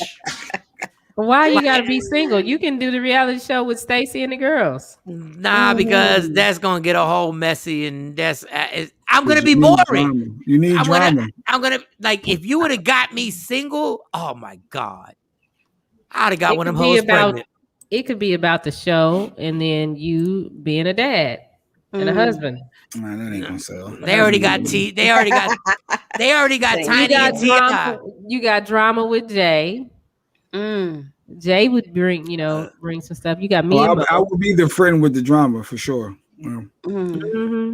Imagine, man, if I would have done a reality show and people sit here and watch us now. This is a reality show. They watching us now. So I told Mike back in the day, I was like, if a camera crew followed us around and we did behind the scenes what goes on, we would have had a hit show before reality show was like really a big thing. Yeah, boy, if I could, Mike, I remember. We're good. I'll tell you what. Remember, we taped the reality show. It was with Jones. With Jonesy, we did, and I was drinking then. I was gonna be a fat star. I was gonna be fat, but I was gonna be a star. If you would have had me and let me be on a reality show and tell me I could just have that liquor with me the entire listen. I would have retired by now. I mean, I might have died, but I would have retired. My kids would have had the money in the will. I'm sure your liver thanks us every day. Oh, but who cares? Liver's overrated. It's just a liver. Are you drinking water? I'm drinking a lot of water, but this is sparkling ice. Yeah, those are Gabe's favorite drinks. Because when you have water and you drink water all day long. Well, that is water. That's flavored water. That's but then when you get a little flavor, this shit is like crack right now. You like when you've been drinking water all day. Why you asking if I was drinking water, Shawnee? Because we're talking about your liver. Oh yeah, I drink tons of water. And I got I do my liver detox pills, but I only do that like once every 4 months, just for the hell of it. But boy, that detox ain't a game. Don't be having a whole bunch of activities planned out. You need to be planned to be off. That's all I'm saying. Yeah, I did do my Fleming tea this morning, and my stomach it got like maybe 5 more minutes left on it. Dog. I think. Let me see if I got. I think I bought another pack. Go ahead. Give me It should definitely come with a disclaimer. It should come with a disclaimer. So the baby and Meg Thee Stallion has had beef. That's been no secret. They were on social media going back and forth, and of course they unfollowed each other. Well, the baby still has that song "Splat" with Tory Lanez, and he actually was performing. And he stopped the show and said, "I'll give somebody $1 million right now if you can guess who my special guest is." So of course he brought out Tory Lanez, and somebody threw a damn shoe. And normally when you performing and somebody throw a shoe at you, it's like saying, yeah, you getting it. But they threw a shoe at him, and he was like, "Who threw this damn?" I don't know if Shawnee has the clip, but somebody threw the shoe at him on stage. Listen, it was definitely a Meg Thee Stallion follower or fan. Yes, through the shoe. And so therein lies, it was real bad. It was real bad. What did Kevin? I just have a clip of the Cassidy and Tory Lanez. So and it was the baby and Tory Lanez. So it was the baby and Tory Lanez on stage. But speaking of Tory Lanez, Cassidy, it's been beef between them because of course, Tory Lanez did some of his lyrics and did over his beats. And so he said, I'm just paying homage. Cassidy was one of my favorite rappers back in the day. So of course Cassidy hit social media and he was like, "Look, this wasn't like a homage. Like, you really stole my music." He was like, "I've had plenty of people rap over my beats, rap over some of my songs." He was like, "But basically give credit, say that I influenced your music." He said, "That's not flattery." He said, "I don't need a shout out. I don't need you to shout me out. I don't need a shout out in my, he was like, I don't need the N-words to shout me out. I just, just tell them that you are basing your stuff off of me. Stealing my rhymes, son. Stealing my rhymes. You're stealing my beats." And so I think Shawnee has the clip. Okay. So like just because he an artist with some songs out, that him rapping to my beat is like, I should feel privileged. Like I should feel like he doing something for me. Like I should feel grateful. Like fuck out of here, nigga. Niggas been rapping to my beats. I've been doing this shit way before you came around. I don't give a fuck about you rapping to my beat. It's like either break bread or pay homage for real, nigga. Like pay homage. He's right. This is my liver detox right here. My liver detox, because I know Shawnee was worried about my liver. I don't know. Oh, wait, there it goes. It's actually 3-step it's a 2-week program. Actually, it's a 2-week program. But your stomach is So you're gonna be in a house. You're gonna be in a house, or at least near a toilet somewhere, a bathroom somewhere, el baño somewhere. And this is the pause. This is my D12 vitamin. They told me, when COVID pills really on. Okay. When they said COVID, remember they said COVID, you had to get your D3s and your B12 and your B12s. I got all that nonsense. Cassidy's right, and I like Tory Lanez, but Cassidy's right because Tory, you spit his verses as if they were legendary known verses. Like when Jay-Z pays homage to Biggie, at least we know the verses. Like we're like, oh, that's Biggie's verse. When you first did that Cassidy verse, I didn't even know. I just thought you was killing it. I didn't even know that. I thought you was just tearing things down. Then all of a sudden Cassidy, I was like, somebody put the Cassidy thing on. I was like, oh wait a second. I got a 90-day supply. Yeah, I do. I'm telling you, I did a lot of harm to my liver. I've done a lot of harm to it. So I gotta, yeah. I think the only thing I treated worse than my liver was my penis. 2 essential parts of your body is all beat up. 2 essential parts of your body. Guys don't respect their penis at all. Like guys really don't, especially when you're young. You don't respect it. Like like if I was my penis, I would have left. All right, you done? No, I am not. Speaking of penises, R. Kelly has added charges. He has amassed some new charges. I think I've reported on this for some time. R. Kelly. So, he is going through this whole legal battle. His trial is starting. He fired 2 of his attorneys. And of course, the judge allowed it, which is not a common practice because it can lead to, if he's found guilty, he can say, oh, I won a mistrial because, my attorneys weren't prepared or what have you. But the judge allowed it. Yes, the judge allowed it. And so, of course, they brought some more charges to make sure that they stick. So these added charges are saying that he allegedly had two underage boys at the time. They were 16 and 17, had sex with not just R. Kelly, but some artists and some of the underage girls that were there. He said that they made the boys have sex with the underage girls, in addition to some artists that may have come through his studio. And they are listed as Jane Doe and John Doe 1 and 2.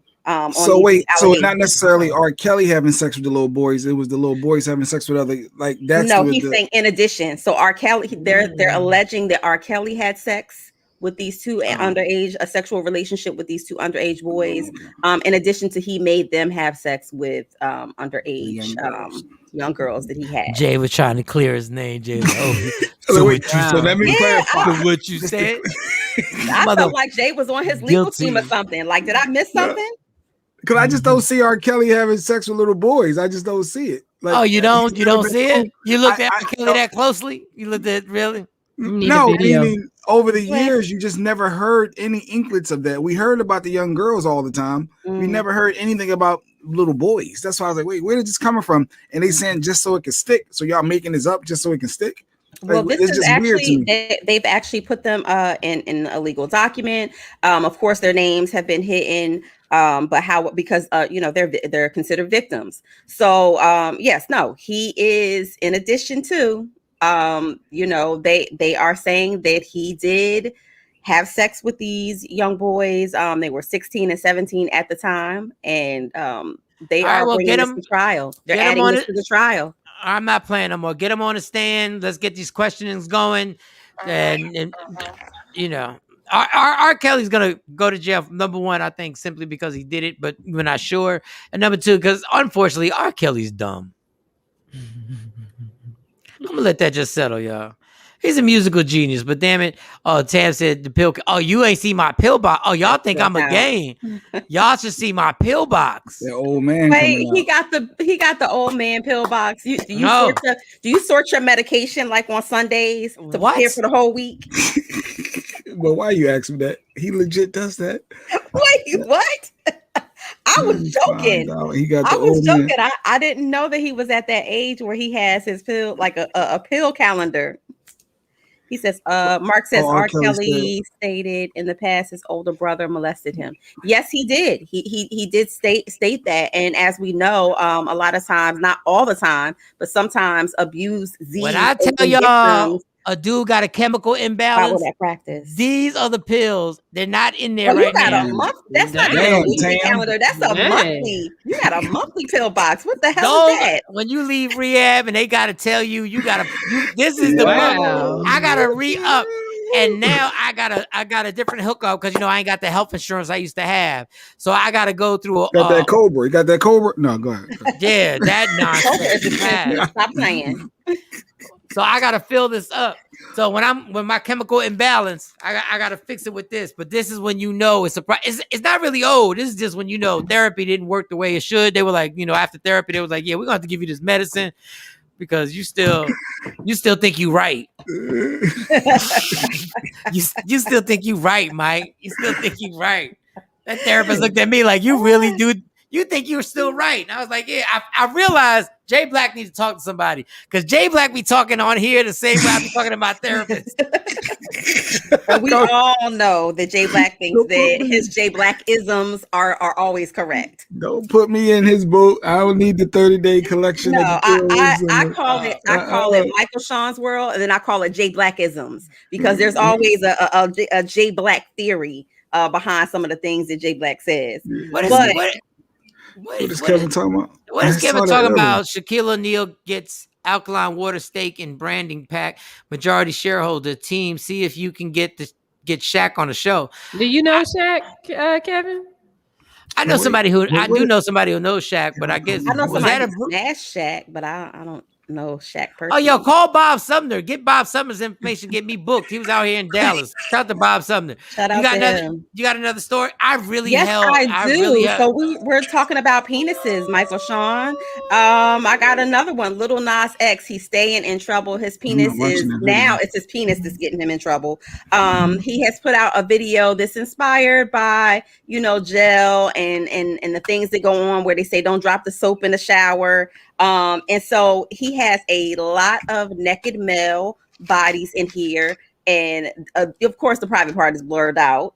But I think Shawnee has the video so you can see what we're talking about. It's a very controversial video. They're all dressed in these hot pink jailhouse fatigues or jailhouse wear, and yeah, he's catching a lot of flack for this. They feel like he's gone overboard, but people are saying, "Well, what about Cardi? When Cardi does it, why Cardi didn't do what Cardi? No, that wasn't the same. Why is it okay for Cardi to kiss women and portray, homosexual or lesbian role playing when why can't Little Nas show men kissing and caressing and rubbing Beans and Franks together?" So I vote not to show it. I vote not to air this. Well, the thing is, you ain't got it. Yeah, I got but I mean, I can make it work. I can make it come up. We won't hear it. People can watch it on their own time. They this can watch is God. God wants you to know not to play. Exactly. Yeah, we can do it just like this. My sweet daughter Shawnee, this is God. Not the voice. God has said, "Do not play this." Shawnee. Remember back in the day when what's the comedian that played God? He's older. Was it George Burns? Was it George Burns? Obviously, you're not taking me seriously. Miss Wait a minute. That's not what I was trying to do. This is a game. I thought all my life that was actually the voice of God. Yes, I mean, hey, that's how I explain it to my son. Hey, they rubbing beans and franks together. Don't you rub beans and franks together? God said pause. God said pause. God hit you with a pause. No, the video it's shocking. It's very imagine shocking. the uncut version. I couldn't even. It's doing what he intended it to do, which is spark controversy, spark conversation, in regards to his lifestyle. This is God again. If you play this video, I will give everything chlamydia. Everyone chlamydia. I got a sensitive hoo-ha. I need you not to wish anything is going on down there. I need you to respect me. I will make your next pap smear cream. Yeah, don't do that, because if you don't brush your teeth and you blow on my hoo-ha, I'll probably get a yeast infection. Don't do that. So Shawnee, I have now subtracted 2 blessings that were coming to you, Shawnee, my daughter. 2 blessings. Oh goodness. As you've seen, there's a lot of shower scenes with nudity. Of course, their private parts were blurred out, but it's very risque. It has not been done before. It's something that has not been done before, even with all the shock value content that we have out here. My Lil Nas X trying to walk around like he buff now. Shut your punk ass up. Forget all the gay stuff. Let me tell y'all. He has nice DSLs. I love when everybody go to the gym for a little bit and all of a sudden their shoulders get a little cocked back and all of a sudden he wanted to shut your ass. So if you notice the body change, I really feel like they're trying to make him more masculine, and creating this message that you can be masculine and still be into men. It plays right into the narrative. We already know that. It plays right into the narrative. I'm not even gonna let this agenda by record labels get under my. That's all this is. Gay people. I wish gay people understand. It's not about the gay aspect. It's about the record labels are using the hell out of your lifestyle. All they're doing is pimping y'all. They pimp black people, and record labels had a big ass historical meeting in LA, like in the 90s, where record companies started investing money in private prisons. And they were like, boom, we're going to use this to get money and send these rappers to jail. They're going to use you gay gay people and promote your lifestyle and overexert it and pimp it and prostitute it and disrespect it. If you're actually somebody who is in the gay lifestyle, you should be pissed that they're trying to turn this into straight porn. There's no respect for the lifestyle. That's what Lil Nas X is caught up in right now. That's why I really want to talk to somebody who's a mature, I don't care if you're gay, lesbian, transgender. I really want to talk to somebody so they can shed the light that nobody wants their lifestyle pimped. Oh, I got somebody for you. I got somebody. You got a legit gay influencer to have the dialogue, to have a professional conversation? Mm-hmm. And we'll answer any Mike is going to still be funny. Mike is still, and they won't be. He won't be offended. He won't be offended. No. And I just because I think they get away with pimping everybody's culture and sexuality. These record companies get away with pimping it all the time and taking it to levels where they're selling stuff that I don't even care. Listen, I do have a problem with Cardi B and Megan Thee Stallion. I do have a problem with Cardi B on another chick, and I got to make sure my kids don't watch video. The what? The Normani, her newest video with Normani. I have a huge problem with it as long as you just do this. As long as there is something that comes on that says, if you have kids. Disclaimer. A disclaimer. When I do a comedy show, I'm reckless because the disclaimer is there are adults that come into my comedy show. I don't have to worry about my kids being in there. And if I do a comedy show that kids are, I have to follow the rules to that. I don't understand why disclaimers can be put up. I truly it's bizarre to me in this country how people will get mad over what you say, but Pornhub is absolutely free for everybody of all ages. Hey. There's no restrictions. Like literally, people get mad at what we talk about and comments we make. But Pornhub, a 10-year-old can get on Pornhub right now and not have to show any type of anything. No credentialing, no nothing. You don't have to click anything. Just put it in the browser. And make sure you clear your browser because listen, these kids are smart. They all it takes for you to back click and you can see what mommy or daddy was just watching and doing on your computer. Not me, but it's like and I'm really serious about that, to have a conversation with somebody just so people could understand it's not about the gay lifestyle. It's just about all the sexuality being shoved down these kids' throats every damn day. I mean, my son, I told you my son. Opens right up. Yeah. I told you, my son asked me, Mom, what is gay?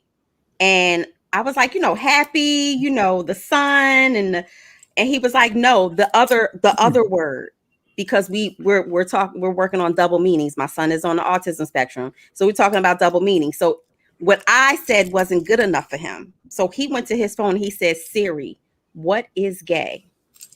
What did she say? Happy? She said happy? I wanted to choke Siri that day. I was like, bitch, why you can't mind your business? But it got real for me because again, you can put all of the parameters, all of the blockers that you want on your child's devices, but some things, like Michael Shawn said, they come through. And so whether or not you know that or not, they're still getting this information. They're still getting exposed to things that you think that you have control over. There's no control, no real 100% control over that. And we don't have a whole bunch of time because I got to pee. But, when I hear people say like these kids should identify their sexuality early because it can stop suicide, like less kids will commit. And I say, okay, let's just say anything that can help a kid not take their own life, I'm for. But do you also understand that kids are taking their own lives because we are putting them in situations where they're being overly informed about everything, and they now have an anxiety. They have to make decisions about stuff that I never had to make when I was 10. And they're not even mentally, they're not even ready, developmental wise, talking about the lifespan. They're not even developmentally ready or there to even understand the difference between gender identity and their sexuality. Because those are two different things. So we put so much on kids. I agree with you, Mike. We put so much on kids and so much pressure to make that decision. And they don't even know who they are. They don't even know who they are yet. But we want them. What is gay? I'm not sure. She don't know.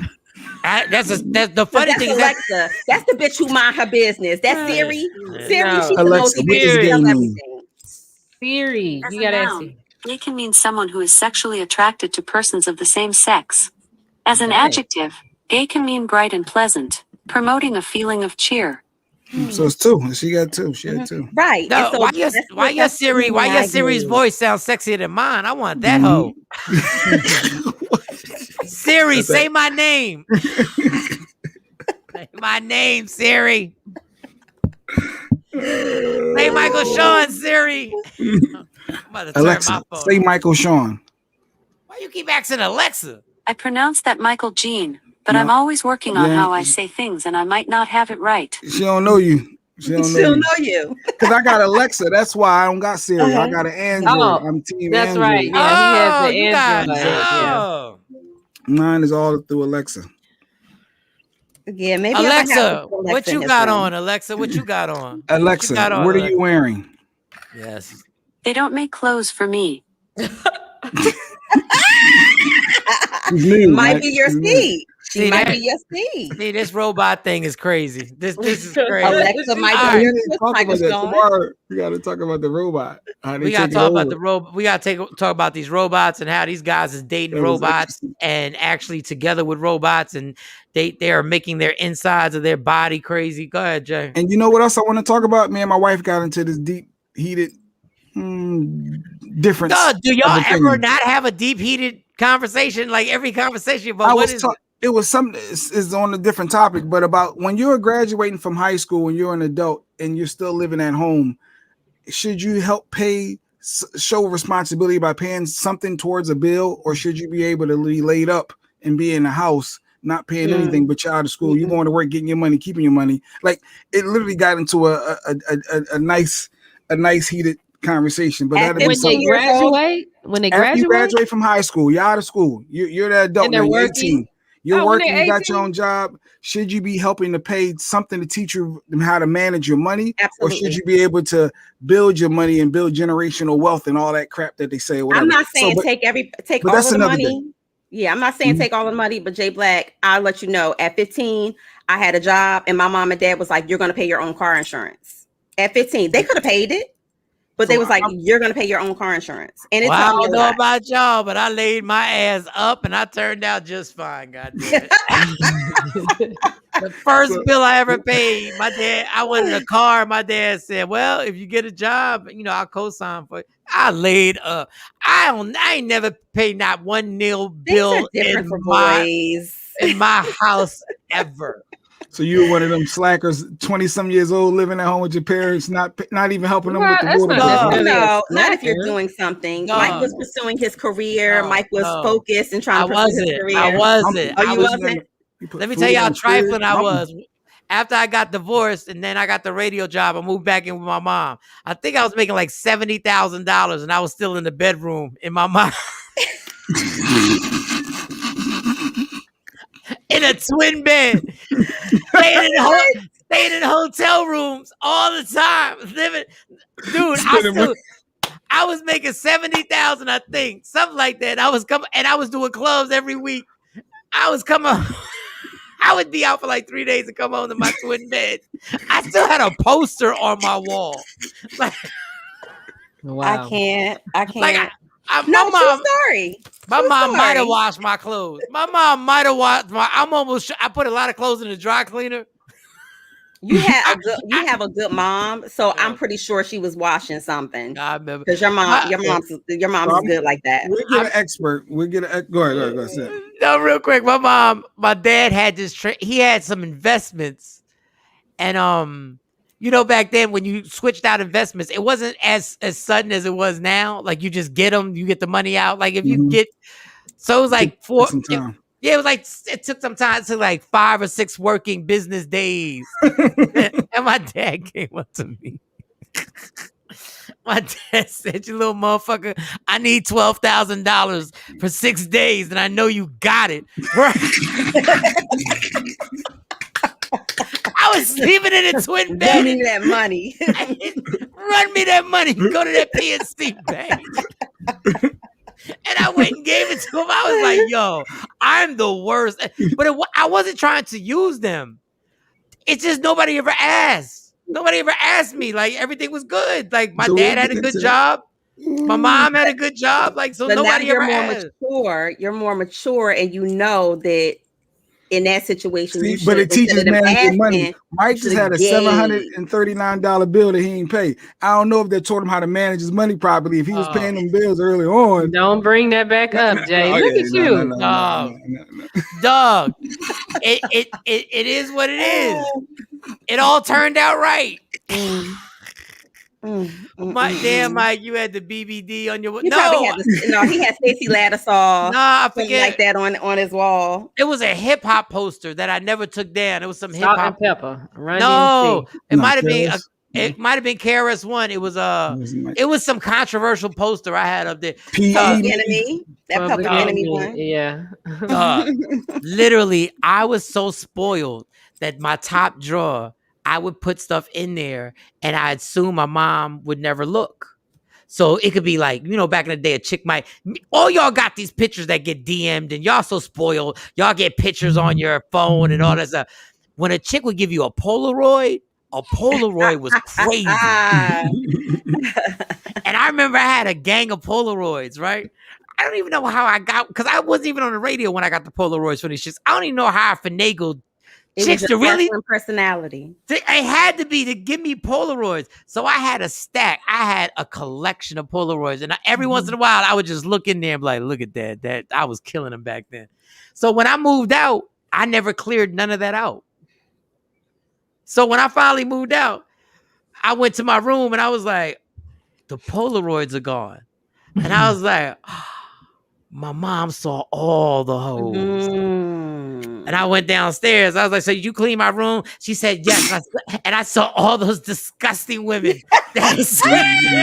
All those disgusting women. Miguelito, what are you doing with these disgusting pictures? And I really wanted to be like, "Mom, did you really throw them away?" Because I just wanted them for memories. Why? Surely you don't want a shoebox. God. I don't think I want it, but I would want to reminisce and just take a peek and be like, wow. Mm-hmm. I had some perky ones. Mm-hmm. Goodness gracious. All right, y'all. This is great. I hope Stacey ain't listening to this segment. Jay Black already ruined everything. He brought up the water bill. Yeah. And the amount. I'm like, dang. I was gone. I don't know whatever happened to that. Dang, Jay. I felt like she probably wasn't speaking to her for a little bit, and I don't know if things. Wait. Don had a shoebox of panties. Ooh. Is that normal? I guess he's a collector. He's a collector. I don't know about a shoebox of panties. Did you smell them, Don? Oh no. What you do with the panties? Look at them. Those in different area codes. That's why. Don't he have 8 kids? I see. No, Mark got 8 kids. Oh, all right. We done, y'all. Now we have finished. I got things to do. I got to take my vitamins. Anything you want to say? Tomorrow we'll talk about if a kid graduates from high school and they're 18, can they lay in the house or do they have to start paying bills immediately? Is it a black thing? Is it a white thing? Is it white? Let's talk about it. We're gonna have a financial expert on. Hopefully, he can give some tips to go over it because he has some strong opinions as well. So. Well, we'll see, man. Well, what if they go to community college? They still got to pay bills? They're doing something. They have goals. Yeah. But if you just laying up, staying at the Comfort Inn 3 and 4 nights a week, getting your stuff, coming up, running up my electric bills, coming here, eating up my food, setting the city on fire. Mm-hmm. You better set this electric bill on fire. You better set this water bill on fire. Let me tell y'all something. I don't know if y'all know this, but the firstborn in a Hispanic family happens to be a male. He is literally royalty for life. The king. I know. He's not the king. Don't get that Hispanic father mad. Yes, I know. He's the prince. He's definitely the prince of the family. Prince of King. He's forever. Yes. Forever. Like my sister is way more successful than me. She's still not better than me. But she ain't the prince. Nah, I'm playing. All right, y'all. I'm out. Love me for who I am, not who you want me to be, because I can never be that. And understand there's only one thing in life that is guaranteed. It will end. So enjoy every minute, every second, and never let anybody steal your happiness. It belongs to you. So fight for it. All right, y'all. We'll talk to y'all tomorrow. Michael Shawn and the Takeover Legends. Yeah, y'all. Michael Shawn and the Takeover Legends, where nothing's off limits. Free Agent Radio.